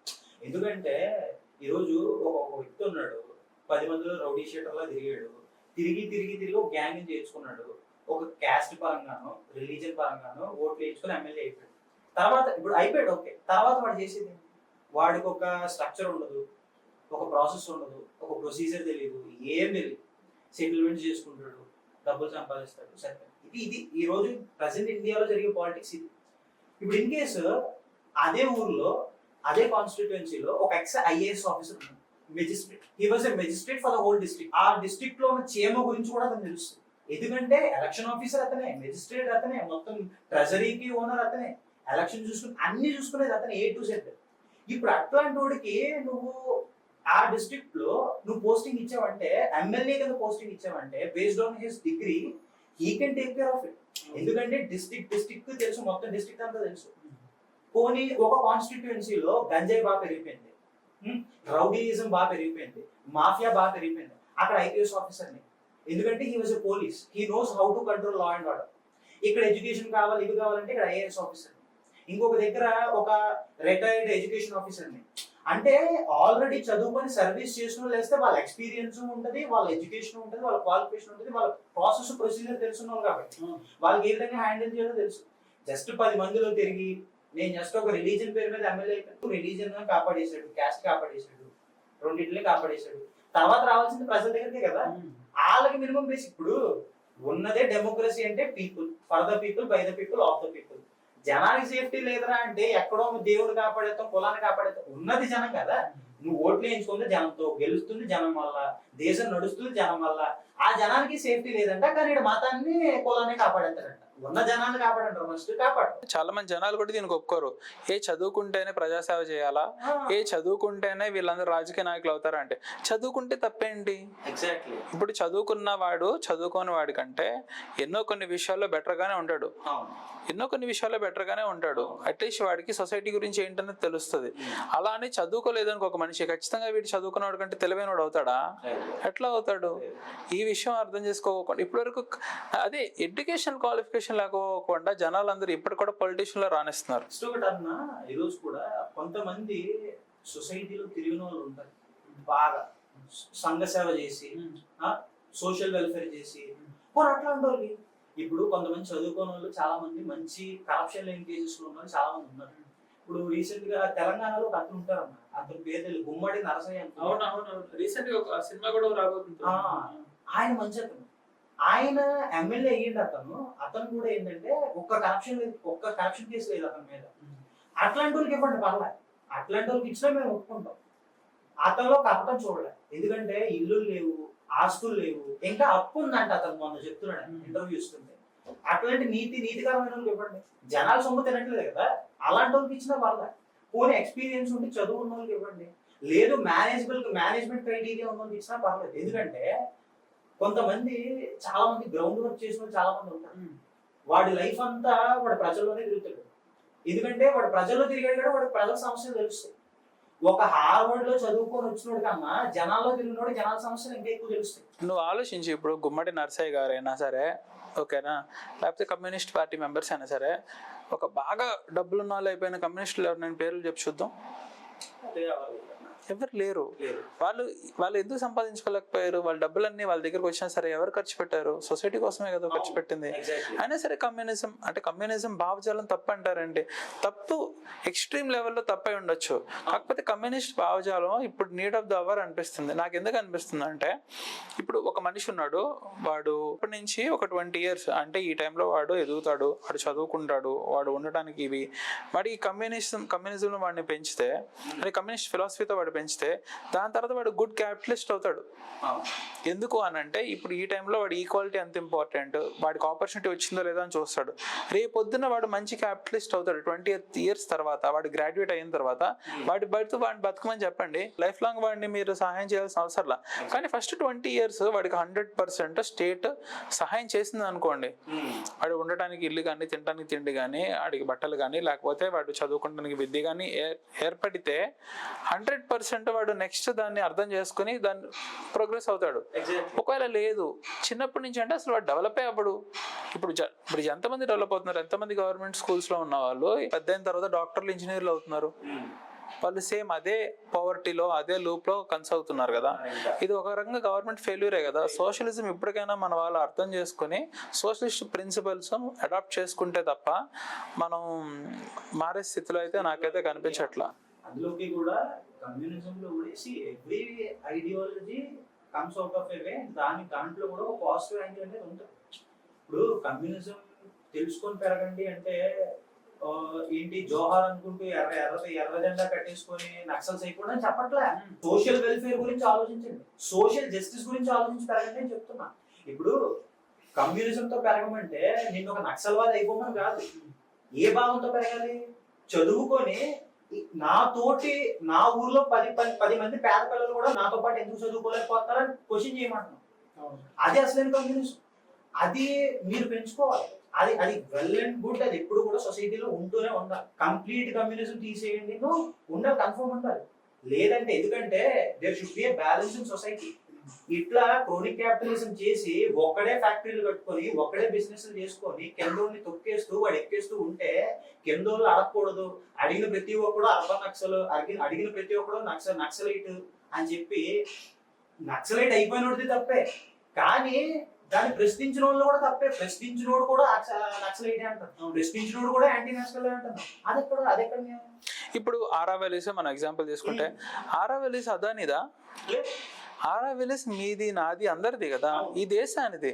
అది నువ్వు తీసుకెళ్ళి ఒక కంపెనీకి నువ్వు మైనింగ్ కి ఇచ్చామంటే దాని అర్థం ఏంటి? ఇప్పుడు నీది నాది ఎలా అయితే అయిందో, ఆకలితో అల్లమటిస్తున్న వాడిది కూడా కదా, దానిలో ఆరావెలిస్ లో వాడికి కూడా భాగం ఉంది కదా. ఇప్పుడు వాడి భాగం నువ్వు లాక్కున్నట్టే కదా. ఇది క్రోనిక్ క్యాపిటలిజమే కదా ఒక రకంగా. ఇది క్లియర్ గా కమ్యూనిజం దీనికి అగైనెస్ట్ కదా. ఒకవేళ కమ్యూనిజం కనుక ఉండుంటే అలా జరుగుండేది కాదు కదా. ఇప్పుడు దాంట్లో ఏమవుతుందంటే సినారియో, ఫర్ ఎగ్జాంపుల్ నేనమ్మా ఆ అరవల్లి ప్రాంతాల్లో పుట్టి పెరిగిన నా ఊర్లో నా కొండను తీసేస్తున్నారు. నాకు బాగా ఉంటుంది, ఎందుకంటే నా ఒక్కడిదే కదా, నా ఊరు అంటారు. దానికి అగేన్స్ట్ గా నేను నించుంటే నన్ను నక్సలైట్ అంటారు. దానికి అగేన్స్ట్ గా నేను నించుంటే అంటే ఇప్పుడు నీ ఊరు వరకు వచ్చాడు, నీ కొండ వరకు వచ్చాడు, రేపు ఎవరో నీ ఇంటి వరకు రావడం గ్యారెంటీ? నాకు భయం ఉండదా? అంటే మా లైవ్లీహుడ్ అయినా మా అడవులు తీసేస్తున్నారు, మా కొండలు దోచేస్తున్నారు, దానికి ఏంటయ్యా ఇదయ్యే పరిస్థితి అని అడిగితే మమ్మల్ని తిరిగి నక్సలైట్ అని మమ్మల్ని లోపలేస్తున్నాం. ఇది ఎక్కడ అంటే నా భూమి మీద ఒకడు దాన్ని దోచుకుంటేనంటే అది నేషనలిజం అంట, దోచుకుంటున్నాడు అగేన్స్ట్ గా నేను అయితే నేను యాంటీ నేషనల్ అంట. ఇది ఎక్కడ ఫిలాసఫీ అండి? ఇది ఎక్కడ ఫిలాసఫీ? ఇప్పుడు ఉంటే అదానిది ఎంతో నాది అంతే. అది కదా సోషలిజం నేర్పించేది, సోషల్ ఈక్వాలిటీ కదా నేర్పించేది. కాన్స్టిట్యూషన్ కి అగేన్స్ట్ గా మీరు వెళ్ళిపోయి కాన్స్టిట్యూషన్ లో ఉన్న ఈక్వాలిటీ గురించి మాట్లాడిన వాళ్ళే యాంటీ నేషనల్ అంటుంటే what kind of constitutional rights are you follow? Recent గా హైదరాబాద్ చెందిన ఒక డాక్టర్ అనమాట, శివరంజని గారు అని, చాలా పాపులర్ అయింది కేసు. ఓఆర్ఎస్ ఉంటుంది కదా, ఓఆర్ఎస్ యాక్చువల్లీ ఓఆర్ఎస్ అని పెద్దగా రాసి బ్యాక్ సైడ్ కానీ కింద కానీ నాట్ ఇన్ ఓఆర్ఎస్ అని రాసి జనాలకు అమ్మేస్తున్నారంట. అయితే చిన్నపిల్లల్లో almost 20 to 30% of the deaths dehydration వల్ల జరుగుతుందంట. ఆ డిహైడ్రేషన్ అయ్యేటప్పుడు ఇచ్చేది ఓఆర్ఎస్. సో ఇది ఫేక్ ఓఆర్ఎస్ అవ్వటం వల్ల చాలా మంది చిన్నపిల్లలు చనిపోయారంట. అది కేవలం మెడికల్ మాఫియా. అయితే ఈవిడ చాలా కష్టపడి ఫైట్ చేసి గవర్నమెంట్ నుంచి ఆర్డర్ తీసుకొచ్చింది ఫేక్ ఓఆర్ఎస్లు అమ్మకూడదు అని. ఇప్పుడు ఈ కంపెనీలన్నీ తిరిగి ఆవిడ మీద కేసేసి ఆల్రెడీ తయారు చేసిన బ్యాచ్లు ఉన్నాయి కదా అవి మేము సొసైటీలో వదిలేస్తామని చెప్తే కోర్ట్స్ పర్మిషన్ ఇచ్చినాయి. అంటే ఇప్పుడు చిన్నపిల్లలకి తెలియకుండా పట్టేస్తారు. 200 crores కి ఎక్కువ, లేకపోతే ఆల్మోస్ట్ 1000 members చిన్నపిల్లల ఎక్కువ. అంటే మనం పెట్టుబడిదారులకి, ఫ్యాక్టరీస్ కానీ, ఇన్స్టిట్యూట్ ఇన్స్టిట్యూషన్స్ కానీ వాళ్ళు రెస్పాన్సిబుల్గా బిజినెస్ చేసుకోవాలి. ఎగ్జాక్ట్లీ. కానీ రెస్పాన్సిబుల్ కాకుండా జనాలు ప్రాణాలను కూడా లెక్క చేయకుండా బిజినెస్ చేస్తున్నారు అని అంటే చూడు ఏ రేంజ్కి మనం వెళ్ళింది. మనం రష్యాతో డిప్లొమాటిక్ రిలేషన్స్ బాగా పెంచేసుకున్నాం. రష్యాలో పుతిన్ ప్రెసిడెంట్ అయినా ఏం చేశాడంటే అన్న చిన్న చిన్న అవకతవకలు ఉన్న కార్పొరేట్స్ కూడా వెళ్ళగొట్టేశాడు. గవర్నమెంట్ మాట వినకపోతే there is no exemption. Telegram ఉంది, ఈ రోజు టెలిగ్రామ్ ఓనర్ అక్కడ ఉంటాడు, దుబాయ్ లో ఉంటాడు. చిన్న గవర్నమెంట్ కి అగేన్స్ట్ రూల్స్ కి అగేన్స్ట్ వెళ్ళాడు, బయటకు వెళ్ళిపోమని. ఈ రోజు మనం ఇండియాలో చేరబోతుంది. సాడ్లీ పేరుకు మాత్రమే ఏ పార్టీ అన్నా, ఈ రోజు ఏ పార్టీ తీసుకున్నా పేరుకు మాత్రమే. But at the end of the day ఆ ఇద్దరు ముగ్గురు కార్పొరేట్ చేతిలోనే ఇండియా ఉంది. ఈ రోజు వీళ్ళు వచ్చేసి ఈ కార్పొరేట్ తప్పు, అదానీ దొంగడు, అదానీ దోచేస్తున్న దేశాన్ని. వీళ్ళ పార్టీ స్టేట్లో కూడా అదానికి మొన్న చిన్న మెస్సీ ఈవెంట్ కూడా అదానియే స్పాన్సర్షిప్. అంటే ఇంక దీని నుంచి బయటికి వెళ్ళే ఇదే లేదు, అస్సలు లేదు. ఎందుకంటే చాలా మంది ఏమంటారంటే క్రోనిక్ క్యాపిటలిజం ఎక్కడ ఉంది, ఇన్వెస్ట్మెంట్స్ తీసుకొస్తున్నారు, ఇన్వెస్ట్మెంట్ పెడుతున్నారు, వాళ్ళ డబ్బులు తీసుకొస్తున్నారు, వీళ్ళ డబ్బులు. ఏంట్రా డబ్బులు ఎక్కడి నుంచి వస్తున్నాయి, వాళ్ళకి ఇన్సెంటివ్స్ ఎక్కడి నుంచి వస్తున్నాయి? గవర్నమెంట్ ఎవరు డబ్బులు తీసుకుని ఇన్సెంటివ్స్ వస్తుంది? ఏమైనా గాలి నుంచి ప్రత్యక్షం అవుతున్నాయి డబ్బులు ఏమన్నా? మన ట్యాక్స్ మనీయే కదా. సరే ఇచ్చారు, ఇన్వెస్ట్మెంట్స్ తీసుకొచ్చారు. ఇప్పుడు మన ఇండియా ఎగ్జాంపుల్ కింద 60% వాళ్ళకి మార్కెట్ షేర్ ఉండడం వల్లే వాళ్ళు నచ్చినట్టుగా 5 ఫ్లైట్స్ క్యాన్సిల్ చేసుకోగలిగారు. మీరందరూ 4 రోజులు క్యాన్సిల్ ఇండిగో, బాయ్కాట్ ఇండిగో అని ట్రెండ్లు చేస్తారు, ట్యాగ్ చేశారు, అమ్మ నా బుద్ధులు తిట్టేసుకున్నారు. ఆ అమ్మ నా బుద్ధులు తిట్టేసుకొని ఆ ట్వీట్ వేసేసి మళ్ళీ 4 రోజుల తర్వాత హైదరాబాద్ వెళ్ళాలంటే ఇండిగో ఫ్లైట్ ఎక్కాలండి. ఎందుకంటే మార్కెట్ మొత్తం ఆడే ఉన్నాడు. రేపు అంబానీ అదానీ కూడా మీరు తిట్టుకోవడం తప్ప ఏం చేయలేరు, మనం అందరం ఏం చేయలేము. ఇప్పుడు చిన్న ఇండిగో ప్లేస్ లోనే మీరు చూసినప్పుడు రేపు అంబానీ అదానీ ప్లేస్ ఏమవుతుందో ఆలోచించండి. 40% ఆఫ్ ద వెల్త్ వాళ్ళ చేతిలోనే ఉంది. మెడికల్లో కూడా కొంతమంది బిగ్ ప్లేయర్స్ ఆడుతున్నారు. సో ఇప్పుడు వాళ్ళందరూ కూడా రేపు నాది కాదు నా ఇష్టం అనుకుంటే ఏ గవర్నమెంట్ ఏం చేయగలరు? ఎందుకంటే గవర్నమెంట్ చట్టాలన్నీ ఆ చేతిలోనే ఉన్నాయి కాబట్టి గవర్నమెంట్ కూడా ఏం అనలేదు. ఇప్పుడు ఇక్కడ మైనింగ్ చేసేసుకుంటాను అన్నాడు, అడిగిన పర్మిషన్ వస్తుంది అంటే పొలిటీషియన్స్ ఎంత వాళ్ళ గుప్పెట్లో ఉన్నారో మీకు అర్థం కావట్లేదా? ఎందుకంటే పొలిటీషియన్స్ కావాల్సింది జనాల ఓట్లు. ఆ జనాల ఓట్లు పడవు అక్కడ మైనింగ్ చేసుకొని ఇస్తే. ఆ జనాల ఓట్లు పడవని తెలుసు కూడా ఈడికి ఎలా ఇస్తారు? ఈడొక్కడిని సాక్రిఫైస్ చేయడం ఈజీయా, అక్కడ 1,00,000 మంది ఓట్లు సాక్రిఫైస్ చేయడం ఈజీ అంటే ఈడొక్కడిని సాక్రిఫైస్ చేయొచ్చు. కానీ నేను ఒక్కడిని ఎందుకు సాక్రిఫైస్ చేయట్లేదంటే ఆడి చేతిలో అంత కంట్రోల్ ఉంది, నీ పొలిటీషియన్ చేతిలో లేదు. అది ఇక్కడ మనకు అర్థం కావట్లేదు. క్రోనిక్ క్యాపిటలిజం కాదు, it's an extreme chronic capitalism పెరిగిపోయింది. ఈ జనాలకు అర్థం కావట్లేదు. కమ్యూనిస్ట్ ప్రిన్సిపల్స్ కావాలి. ఎందుకు కావాలంటే ఎస్పెషల్లీ విద్యలో కానీ వైద్యంలో కానీ ఈ 2 విషయాల్లో మాత్రం కమ్యూనిస్ట్ ప్రిన్సిపల్స్ మనకు కావాలి. ఎందుకంటే ఈ 2 విషయాల్లో ఇప్పుడు బేసికలీ ఒక మనిషి చదువుకుంటేనే వాడు పెద్ద అయిన తర్వాత ఒక స్థాయికి అనేది రాగలడు. ఓకేనా? ఈ మధ్యలో వాడికి ఏదైనా అయిందంటే వాడికి మంచి వైద్యం అందాలి. ఈ 2 విషయాల్లో 100% కమ్యూనిస్ట్ ప్రిన్సిపల్. నేను ఇక్కడ కమ్యూనిస్ట్ ప్రిన్సిపల్ అంటున్నానంటే ఈక్వాలిటీ కనుక లేకపోతే ఈ పేదోడు ఎంత చదివినా సరే పెరిగి మళ్ళీ పేదోడే అవుతాడు. ఈ డబ్బులు ఉన్నవాడు అసలు చదవకపోయినా సరే పెరిగిన తర్వాత డబ్బులు ఉన్నోడే అవుతాడు. ఇంకెక్కడ ప్రజాస్వామ్యం ఇది? ఇంకెక్కడ ఈక్వల్ యాక్సెస్ టు ఆపర్చునిటీస్ ఉంటాయి? సో ఖచ్చితంగా ఈ 2 విషయాల్లో మాత్రం ఖచ్చితంగా కమ్యూనిజం భావజాలం మనం పాటించాల్సిందే. నేను మీకు ఒకటి చెప్తున్నాను. ఇప్పుడు చైనా ఉంది. ఇప్పుడు మన దేశంలో ఇప్పుడు ఒక యాపిల్ ఫోన్ లేదనుకో, మనం వెంటనే వేరే కంట్రీ నుంచి ఇంపోర్ట్ చేసుకోగలుగుతాం. చైనా ఏం చేస్తుంది? చైనా ఇంపోర్ట్ చేసుకోవట్లా, అక్కడికక్కడ తయారు చేస్తుంది. అది ఇంపోర్ట్ చేసుకోలేకపోవటం వల్లే కదా అక్కడ ఉన్న వాళ్ళు తయారు చేసుకోగలుగుతుంది. ఇవన్నీ ఉన్నాయి. అంటే నా ఉద్దేశం వాళ్ళు ఇంపోర్ట్ చేసుకోలేరు కాబట్టి వాళ్ళు ఎలాగైనా సరే కష్టాలు పడి లోపల తయారు చేసుకోగలుగుతున్నారు. ఇండియాలో మనం ఎందుకు చేయకూడదు? సెల్ఫ్ రిలయన్స్ అంటే ఇండియా ఓపెన్ ఎకానమీ ఒక రకంగా అయినా కూడా కొన్ని సెక్టర్స్లో ఎస్పెషల్లీ డెవలప్మెంట్ సెక్టర్స్లో క్లోజ్డ్ సెక్టర్గా ఉంటే అప్పుడు జనాలకు ఆటోమేటిక్గా కావాల్సి వస్తాయి, డిమాండ్ అనేది పెరుగుతుంది. జనాలందరూ ఆపర్చునిటీగా తీసుకుని ఏదో ఒకటి ఉత్పత్తి చేస్తారు ఇండియాలోనే. అది వదిలేసి నువ్వు జనాల దగ్గర డబ్బులు తీసుకుని బయట కంట్రీల దగ్గర కొని మళ్ళీ తీసుకొచ్చి జనాల దగ్గర అమ్మి సొమ్ము చేసుకోవడం ఎంతవరకు? ఎందుకంటే నేను లావా కానీ లేకపోతే మైక్రోమాక్స్ కానీ ఈ కంపెనీలు ఉన్నాయి కదా, ఈ 2 కంపెనీస్ ఉన్నాయి కదా, ఈ 2 companies actually Indian companies, made in India అంటారు కదా, కాదు, assembled in India. Made in China. వాటి పార్ట్స్ కూడా చాలా వరకు బయట చైనా నుంచే చేసుకుంటున్నారు. ఇప్పుడు ఇండియా కనుక నేను క్లోజ్డ్ ఎకానమీ కంప్లీట్ అవ్వాల్సిన పనిలా, అది ఓపెన్ ఎకానమీ లేకపోవటం వల్లే కదా.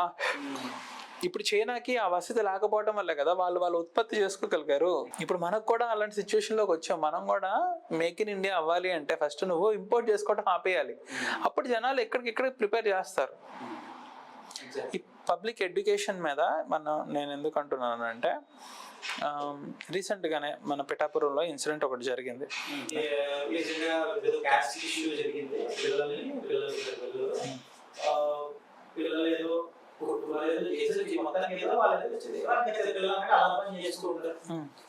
ఒక హెచ్ఎం ఇద్దరు టీచర్స్ ముగ్గురు, ఆ హెచ్ఎం జనరల్ కేటగిరీకి సంబంధించిన వీళ్ళిద్దరు టీచర్స్ కూడా వాళ్ళు వీళ్ళని క్యాస్ట్ యూజ్ చేసి చెప్పారు.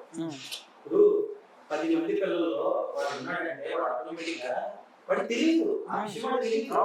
వాడికి ఓసియా బీసీఏ ఏం తెలియదు.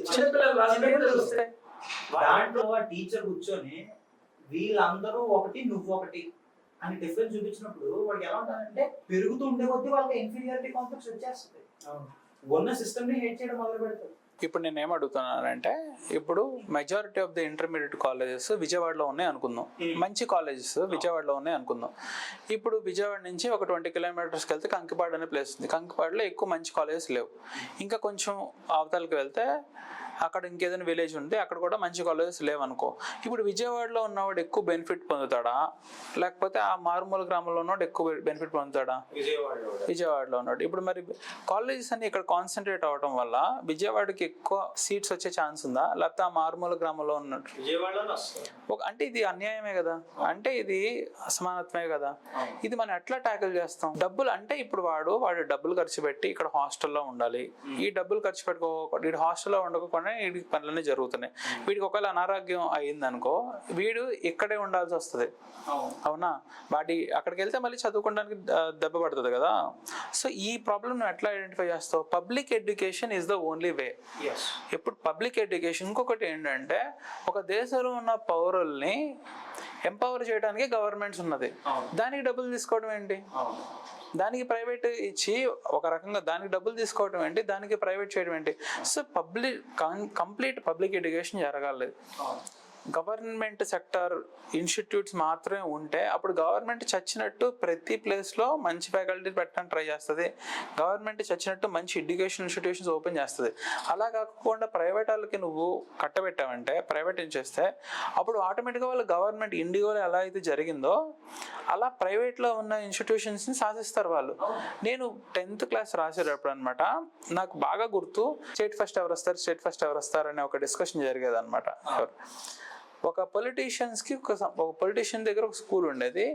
ప్రతి ఇయర్ వాడికే వచ్చేది, వాడి స్కూల్కి స్టేట్ ఫస్ట్ వచ్చేది. ఎట్లా వచ్చేది అనుకుంటున్నావు? తెలుస్తుంది మనకి ఎట్లా వచ్చేది. పేపర్ వాడికి ముందే వచ్చేది, లేకపోతే వాడికి ఎక్కువ మార్కులు పడేవి. ఇది ఇప్పుడు ఖచ్చితంగా ఒక క్యాపిటలిజం ఉండబట్టే కదా ఈ ప్రాబ్లం ఉంది. ఈ ప్రాబ్లం అడ్రస్ చేయడానికి కమ్యూనిజం కావాలి కదా. ఇప్పుడు చాలా మంది అంటారు, ఇప్పుడు కమ్యూనిజం వస్తే మెరిట్ అనేది పోతుంది. ఒక కమ్యూనిజం కనుక వస్తే ఏమవుతుందంటే, ఒక పర్సన్ ఎట్లాగో వాడు ఏం పండించకపోయినా సరే, ఎట్లాగో వాడు ఏం ప్రొడ్యూస్ చేయకపోయినా సరే వాడికి బెనిఫిట్ వస్తుంది కాబట్టి ప్రొడ్యూస్ చేయడమే పోయిద్ది, దానివల్ల దేశ ఆర్థిక వ్యవస్థ దెబ్బతిన్నది అని అంటారు. నువ్వు ఇయర్స్ బట్టి పెట్టుకో, 20 years వరకు వాడికి ఏమేమి కావాలో అవన్నీ గవర్నమెంట్ సమకూర్చేలా పెట్టుకుంటే మిగిలింది వాడు బతుకుని. అంటే ఫస్ట్ ఒక కమ్యూనిస్ట్లో వాడు బతికితే సెకండ్ వాడు రెస్పాన్సిబుల్ క్యాపిటలిస్ట్ అవుతాడు. చిన్నప్పటి నుంచి వాడు అసమానత్వాలు చూస్తే వాడు కూడా పెద్ద అయిన తర్వాత క్యాపిటలిస్ట్ అవ్వాలనుకోడు, క్రోనీ క్యాపిటలిస్టే అవ్వాలనుకుంటాడు. ఇంత సింపుల్ లాజిక్ మన వాళ్ళకి ఎందుకు అర్థం అవుతుందో. మీరు చెప్పినట్టు కూడా పోనీ అన్ని వదిలే సిటీస్ వరకు ప్రైవేట్ ఇన్స్టిట్యూషన్స్ డెవలప్ అయిపోయినాయి. విలేజెస్ అన్నింటిలో ప్రైవేటైజేషన్ తగ్గించేసి ఓన్లీ గవర్నమెంట్ స్కూల్స్ పెట్టచ్చు. అలా చేయొచ్చుగా. లేదు పోనీ అది కూడా వద్దు. సరే ఈ రోజు అంటారు, నచ్చిన వాళ్ళందరూ హైదరాబాద్, ఢిల్లీ ఎక్కడికక్కడికి వెళ్తున్నారుగా, అన్ని వెళ్తున్నారు. ఆపర్చునిటీస్ తగ్గిపోతాయి కదా. ఈ రోజు ఉన్న వాళ్ళందరూ హైదరాబాద్ వెళ్తున్నారు, బెంగళూరు వెళ్తున్నారు. మొత్తం ఐటీ సెక్టర్ అంతా కొలాప్స్ అయిపోయినా ఉంది. ఒక 10-15 years లోపు ఐటీ సెక్టర్ అంతా కొలాప్స్ అయిపోయింది. ఇప్పటికీ చాలా వర్స్ట్ అయిపోయింది. ఈ రోజు పోనీ హైయెస్ట్ నెంబర్ ఆఫ్ లే ఆఫ్స్ జరిగినాయి 2025. ఎగ్జాక్ట్లీ.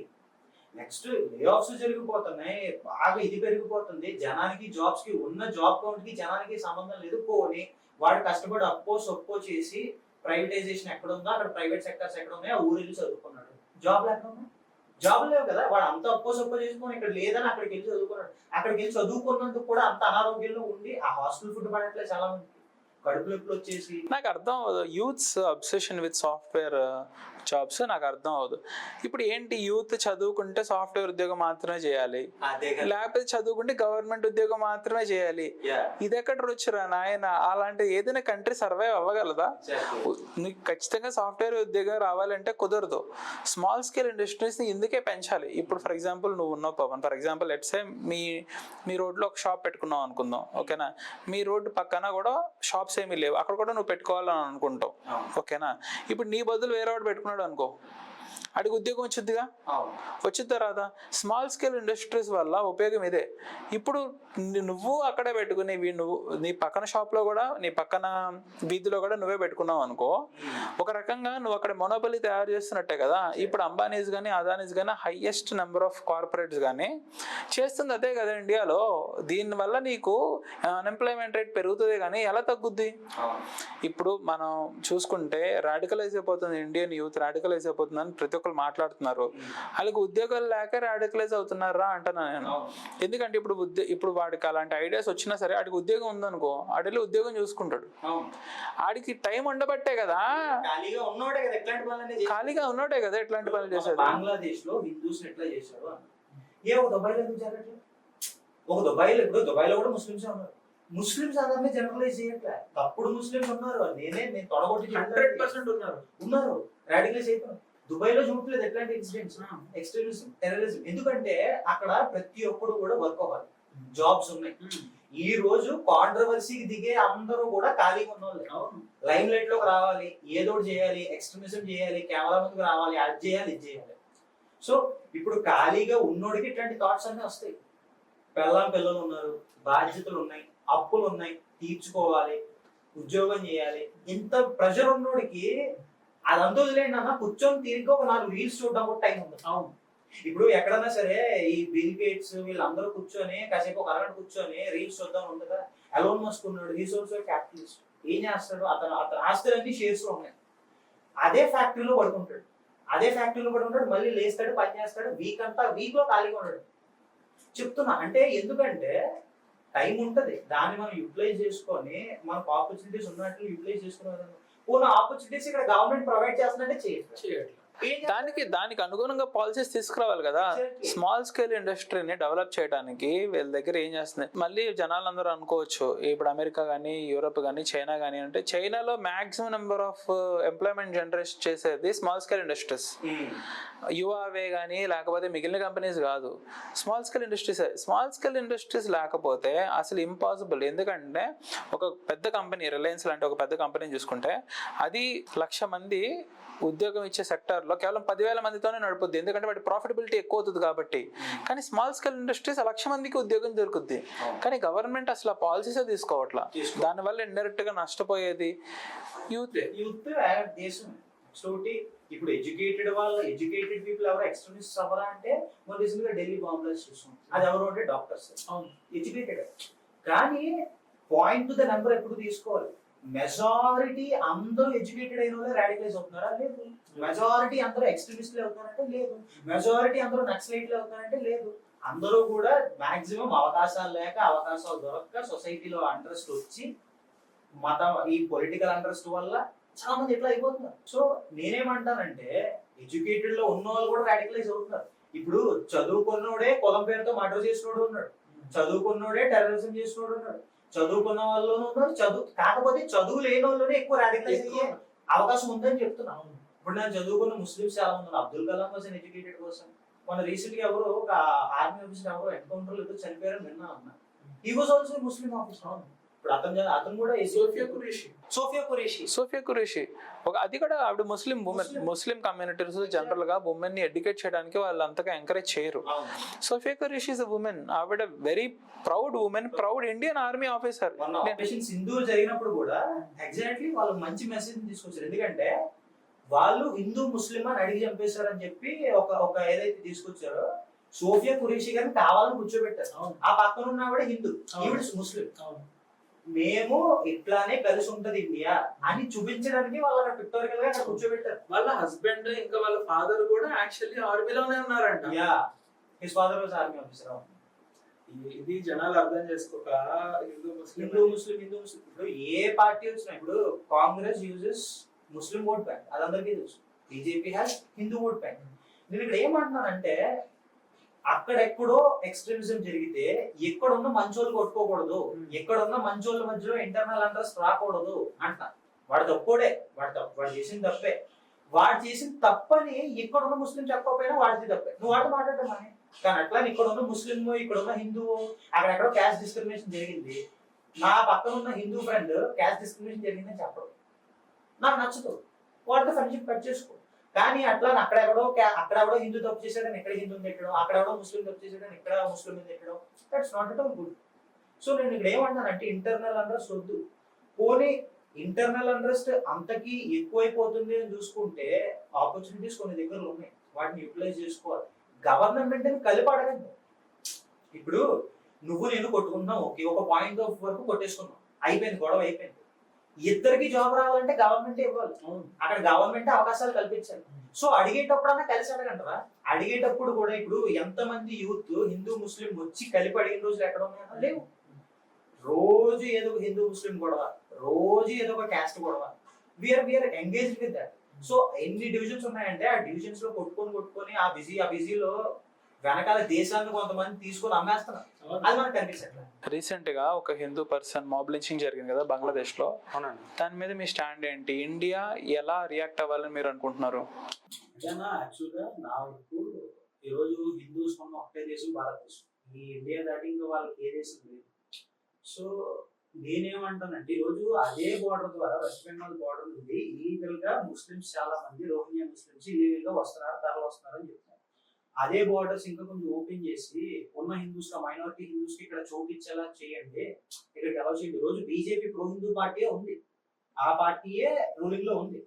సో ఇప్పుడు అదే పార్టీ కొంచెం హిందూస్ కి ఎందుకంటే హిందూ సైడ్ స్టాండ్ తీసుకోవాలి కదన్నా. ఇప్పుడు వాళ్ళు ఏ స్టేట్ లో జరిగినా, ఏ కంట్రీలో జరిగినా it is atrocity. So Hindus ని, ఉన్న మైనారిటీస్ ని తీసుకొస్తే ఎంతో మంచిదని నేను భావిస్తున్నాను. హ్యూమానిటీ ఉన్న ఏ వ్యక్తి అయినా సరే హిందూస్ పరిస్థితి ఏంటో ఇప్పుడు బంగ్లాదేశ్లో ప్రతి ఒక్కరు చూస్తున్నారు. ఓకేనా? ముస్లింకి నిజంగానే చాలా కంట్రీస్ ఉన్నాయి వాళ్ళని తీసుకుంటానికి, కానీ చాలా వెస్టర్న్ నేషన్స్ కూడా వాళ్ళకి అసైలం ఇచ్చి రెఫ్యూజీస్ని యాక్సెప్ట్ చేసింది. కాకపోతే హిందూస్కి ఉన్న ఒకే ఒక దేశం భారతదేశం, దీనిలో ఖచ్చితంగా చేయాలి. కాకపోతే ఏంటి అంటే, అసలు ఇదంతా ఒక ప్లాన్డ్గా జరుగుతుంది అని నాకు అనిపిస్తుంది. నేను ఎందుకు అంటున్నానంటే, లాస్ట్ ఇయర్ 2024లో షేక్ హసీనా ఇండియాకి వచ్చేసింది. దానికి కారణం ఏంటంటే, ఒక గవర్నమెంట్ పాలసీ తీసుకొచ్చింది. ఆ గవర్నమెంట్ పాలసీ నచ్చక అక్కడ ఉన్న స్టూడెంట్స్ అందరూ రివోల్ట్కి దిగారు. అది సప్రెస్ చేయడానికి తను ట్రై చేసింది, చాలా మంది దానివల్ల చనిపోయారు అనమాట. అయితే దీంట్లో ఒక అతను స్టూడెంట్ లీడర్, అతనే మెజారిటీ లీడర్ అతనే అనమాట. ఆ మెజారిటీ స్టూడెంట్ లీడర్ ఏం చేశాడు అంటే, రీసెంట్ గా ఇండియా మీద ఒక స్టేట్మెంట్ ఇచ్చాడు. చికెన్ నక్ అని ఏదైతే ఉంటుందో అది మేము కాంకర్ చేసేసి 7 sisters మేము ఇండియా నుంచి విడగొడతాం అని కామెంట్ పబ్లిక్ గా చేశాడు. చేసిన ఒక 1-2 days అతను ఎవరో కాల్ చేసి చంపేశారు. ఇప్పుడు నా క్వశ్చన్ ఏంటంటే, అక్కడ బంగ్లాదేశ్లో హిందూస్ ఆల్రెడీ చాలా సప్రెషన్ గురవుతున్నారు, వాళ్ళు చేసి ఉంటారంటారా? లేదు. మనమేమో ఫస్ట్ బుల్లెట్ పేల్చాం, సో మనం కూడా చేసే ఛాన్సెస్ చాలా తక్కువ. సో మరి చంపింది ఎవరు? నాకెందుకో వెస్టర్న్ కంట్రీ సౌత్ ఏషియాలో సోషల్ ఇంట్రెస్ట్ క్రియేట్ చేయడానికి ట్రై చేస్తుందేమో అనిపిస్తుంది. ఎందుకంటే నేపాల్లో చూసుకున్నా సరే చాలా సోషల్ ఇంట్రెస్ట్ జరిగి రివోల్ట్ అయ్యి గవర్నమెంట్ని అక్కడ టాపుల్ చేశారు. శ్రీలంక కూడా ఆర్థిక సంక్షోభంలో ఉంది, సోషల్ ఇంట్రెస్ట్ జరిగింది. పాకిస్తాన్లో కూడా అలాగే జరుగుతుంది, ఇప్పుడు బంగ్లాదేశ్లో కూడా జరిగింది. దీన్ని బట్టి ఇండియా చుట్టూ ఒక వలయం లాగా సృష్టిస్తుందేమో వేరే కంట్రీ అని నాకు అనిపిస్తుంది. పోనీ డిప్లొమాటిక్ గా ఎలా తీసుకున్నా సరే ప్రతి కంట్రీలో కూడా ఈ ఇంటర్నల్ ఇంట్రెస్ట్, రివోల్ట్స్ అనేవి కామన్ అనుకుందాం. కానీ ప్యాటర్న్ చూసుకుంటే అన్న, Pakistan, Nepal, Bangladesh, Sri Lanka same pattern. Corruption, corruption పెరిగిపోతుంది, క్యాపిటలిజం పెరిగిపోతుంది, నెక్స్ట్ లీడర్స్ కరప్ట్ అయిపోయారు, ఎలక్షన్ రిగ్గింగ్ జరిగింది, ఎలక్షన్ రిగ్గింగ్, డెమోక్రసీ కత్రిమే ఆగా, డెమోక్రసీ పాడైపోతుంది. ఇదే సేమ్ ఓల్డ్ రికార్డ్ లాగా మొత్తం అన్ని కూడా ఒకటే సీడీ వేసినట్టు అన్ని రాష్ట్రాల్లో కూడా సేమ్. అంటే అంత ఇదిగా 2 సంవత్సరాల్లోనే సేమ్ రీజన్స్ తో సేమ్ ఇష్యూస్ తో 4 దేశాల్లో 4 గవర్నమెంట్స్ ఎలా పడిపోతే, పైగా ఈ 4 దేశాల్లో ఉన్న 4 గవర్నమెంట్ లీడర్స్ కూడా ఒకే దేశానికి అగెన్స్ట్ గా మాట్లాడారు, యుఎస్ కి అగెన్స్ట్ గా మాట్లాడారు. కరెక్ట్ గా పోనీ అది కూడా ప్యాటర్న్ అనుకుంటే, ఇమ్రాన్ ఖాన్ రష్యా ఆయిల్ కొనాలి, ఇండియా కూడా కొంటుందని ఓపెన్ గా చెప్పాడు ఆయన. రష్యన్ ప్రెసిడెంట్ ని కలిసి వచ్చాడు ఆయన రష్యా యుక్రెయిన్ వార్ టైంలో. నెక్స్ట్ బంగ్లాదేశ్ షేక్ హసీనా గవర్నమెంట్ చైనాతో బాగా టైస్ పెంచుకుంది, ఇన్ఫ్రాస్ట్రక్చర్ కోసం వాటి కోసం మ్యాసివ్ గా లోన్స్ తీసుకుంది. ఓపెన్ గా యూఎస్ పాలసీస్ ని క్రిటిసైజ్ చేసింది ఆవిడ. కింద శ్రీలంక కూడా చైనా వాళ్ళకి షిప్స్ పెట్టుకోవడానికి చోటు ఇచ్చారు, అంతా ఓకే.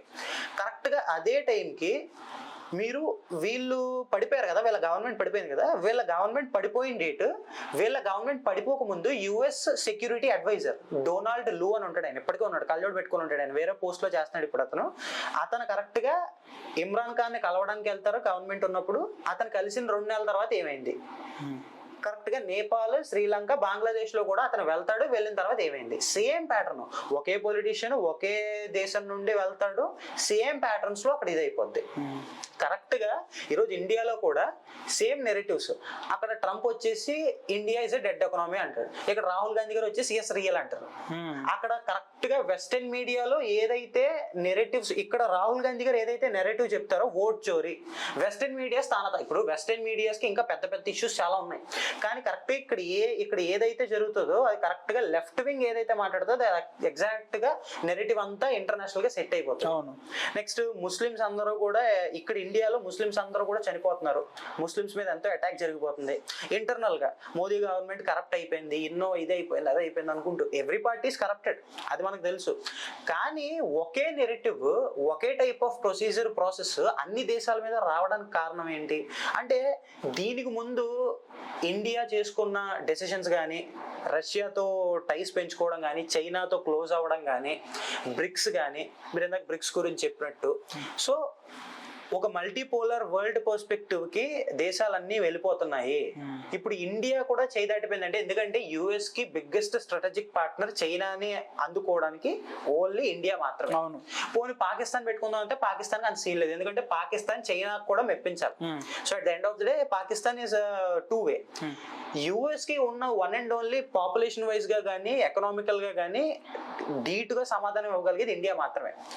సో ఏమైంది అంటే, ఇప్పుడు ఇండియా కూడా చైనా వైపు వెళ్ళిపోద్దేమో, రష్యాతో టైస్ పెంచేసుకుంటుందేమో. ఎందుకంటే యుఎస్ ట్యాకిల్ చేయలేని only 2 countries Russia and China. Russia గురించి ఎందుకు భయపడతారంటే, Russia has the most nuclear weapons in the world. China is the largest growing super power, and అమెరికాయే చైనా మీద ఎంతో డిపెండ్ అయి ఉంది ఈరోజు చిప్స్ గురించి కానీ, నెక్స్ట్ ఎక్స్పోర్ట్ రిలేటెడ్ ఇష్యూస్ గురించి కానీ.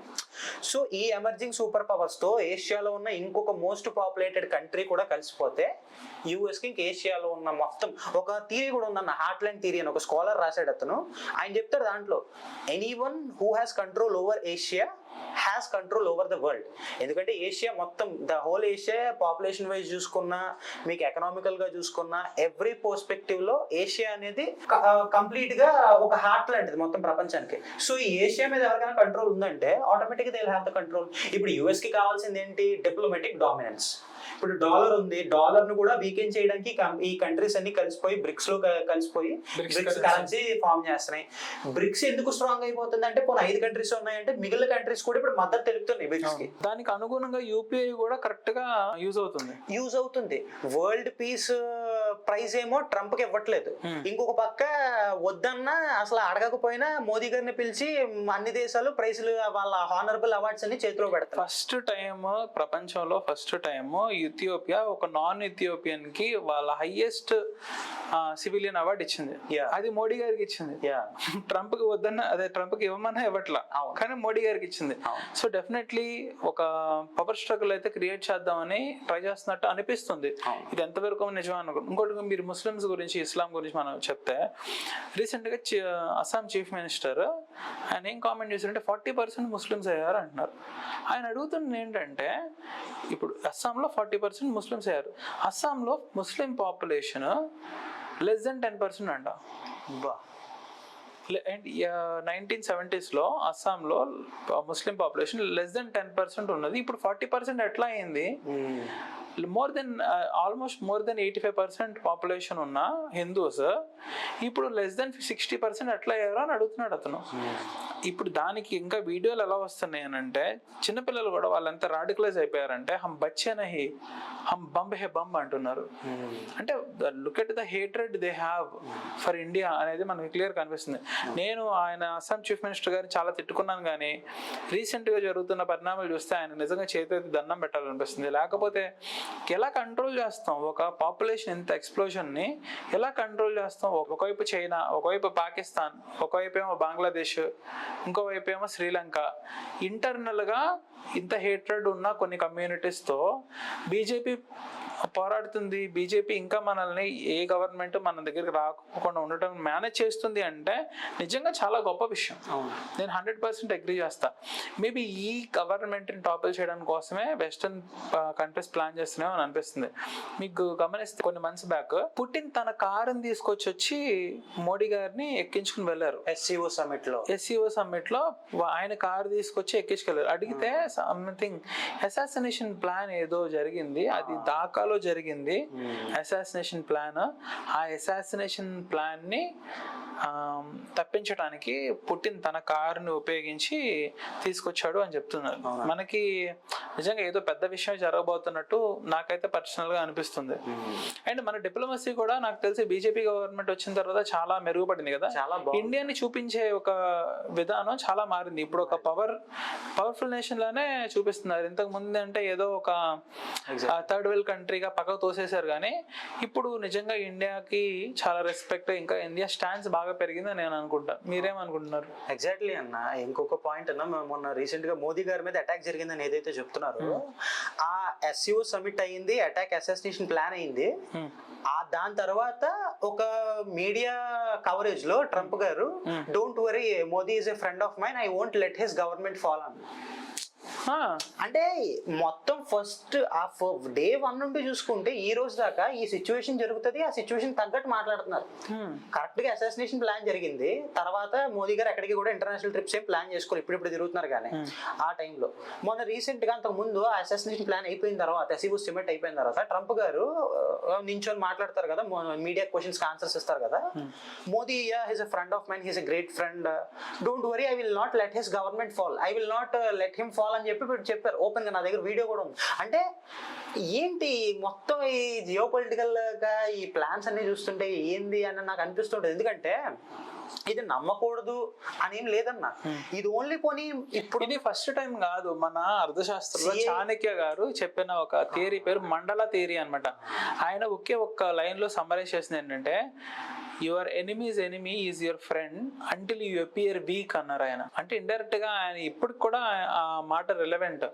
మనం ఫ్రెండ్ అని అనుకున్న చాలా కంట్రీస్ ఆటోమేటిక్ గా వాళ్ళకి ఎప్పుడైతే ఒక ఛాన్స్ దొరుకుద్దో మనల్ని వెన్నుపాటు పడడానికి రెడీగా ఉంటాయి.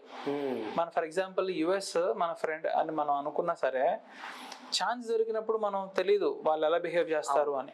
కానీ మనకి ఎన్ని సంవత్సరాల నుంచి లాయల్ గా ఫ్రెండ్స్ ఉన్న ఇజ్రాయెల్, రష్యా, వీటిని మనం నమ్మకపోతే ఎట్లా?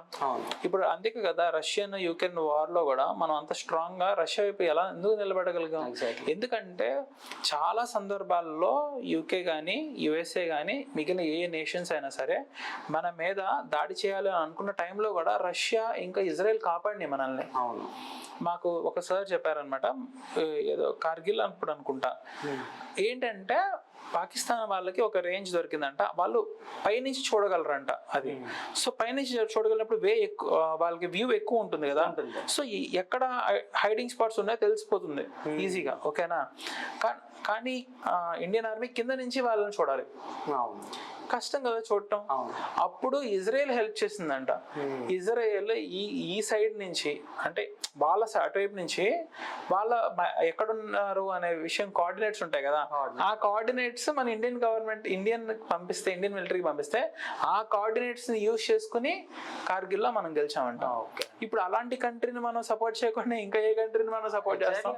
ఎందుకంటే అదే వాళ్ళ ఫారెన్ పాలసీ కూడా రోజు అదే చెప్తున్నారు, every one stands by their own will. వాళ్ళకి ఆ సోవర్ సావరెనిటీ ఉండాలి అని వాళ్ళు చెప్తున్నారు. ఈరోజు ఇండియా కూడా అన్న చాలా మంది ఏమంటారంటే డిప్లొమసీ అంటారు.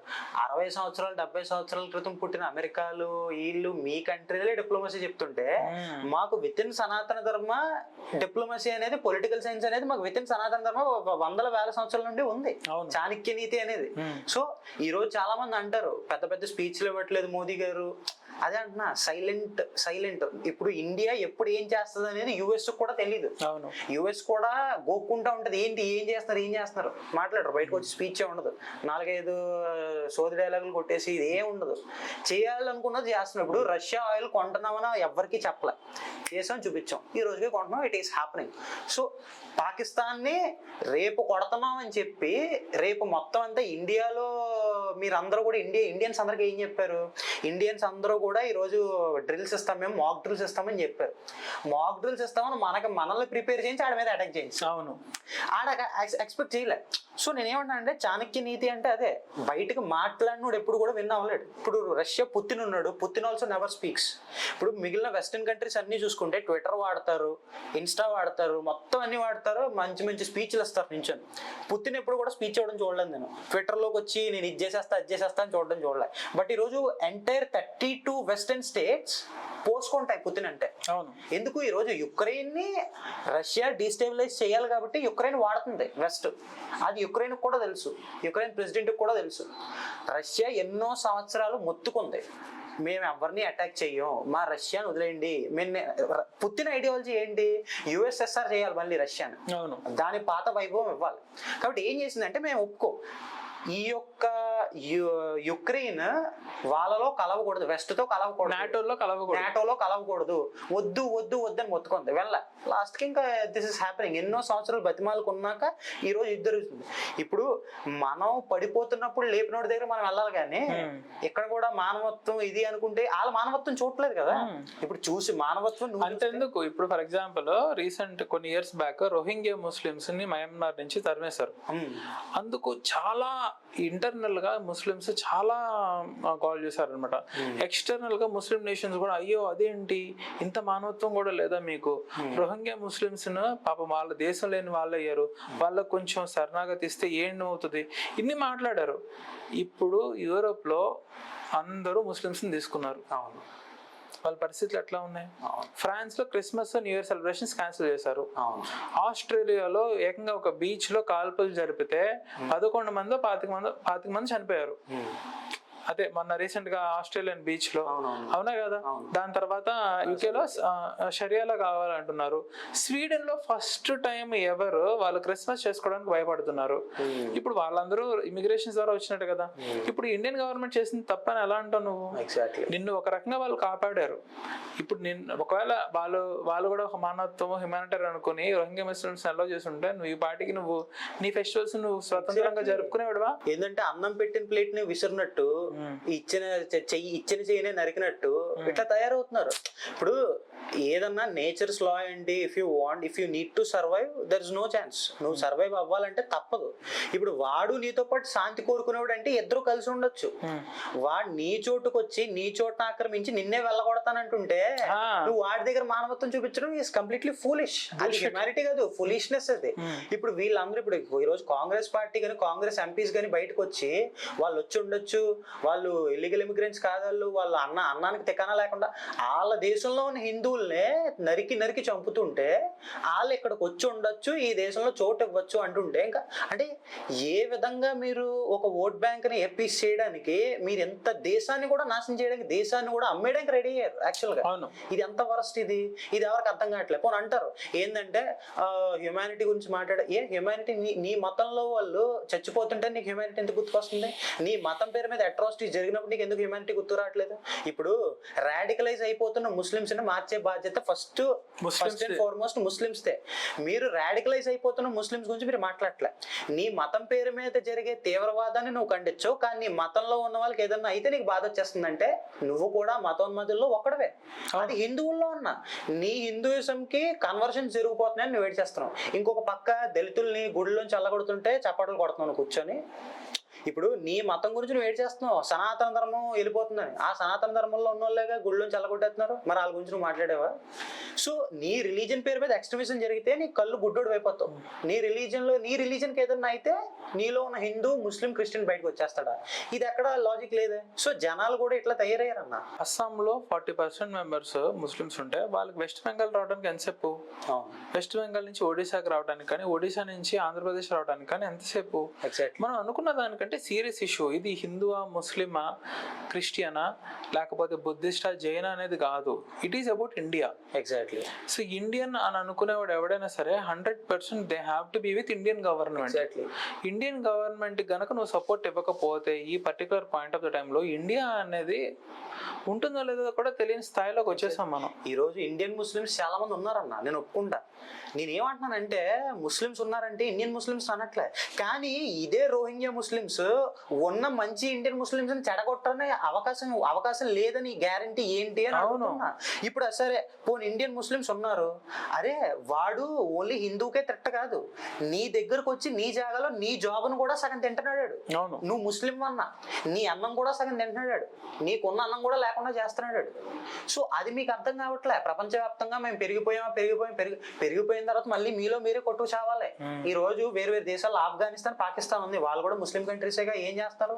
మనుషులు లేకుండా పెట్టలు కాల్చినట్టు కాల్చుకొని చచ్చిపోతున్నారు. ముస్లింసే ఒక్క అల్లాహ్ నమ్ముకునే వ్యక్తులే. సో మీ ఎక్స్ట్రీమిజం ఒక లెవెల్కి వచ్చేసరికి మీలో మీరు కూడా తేడాలు లేకుండా, భేదాలు లేకుండా చంపుకునే విధంగా తయారైపోతుంది.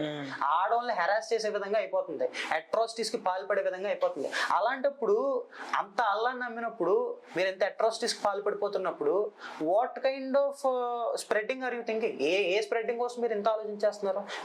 చివరికి మీలో మీరు కొట్టుకు చచ్చిపోవడానికి స్ప్రెడ్డింగ్ గురించి ఆలోచించేది. సో ఆ బేసిక్ కామన్ సెన్స్ ఉన్న ఎవడు కూడా రాడికలైజ్ అవ్వడు. ఇప్పుడు ఇండియన్ ముస్లిమ్స్ కూడా థ్రెట్టే రోహింగ్యా ముస్లిమ్స్. అది వీళ్ళకి అర్థం కావట్లే. మీ జాబులు పోతున్నాయి. వీళ్ళు వచ్చేసి మళ్ళీ ఏమంటారంటే రోహింగ్యా ముస్లిమ్స్ వచ్చేయాలంట ఒక పక్క, ఇంకొక పక్క జాబులు లేవు, బీజేపీ ఏం చేస్తుంది?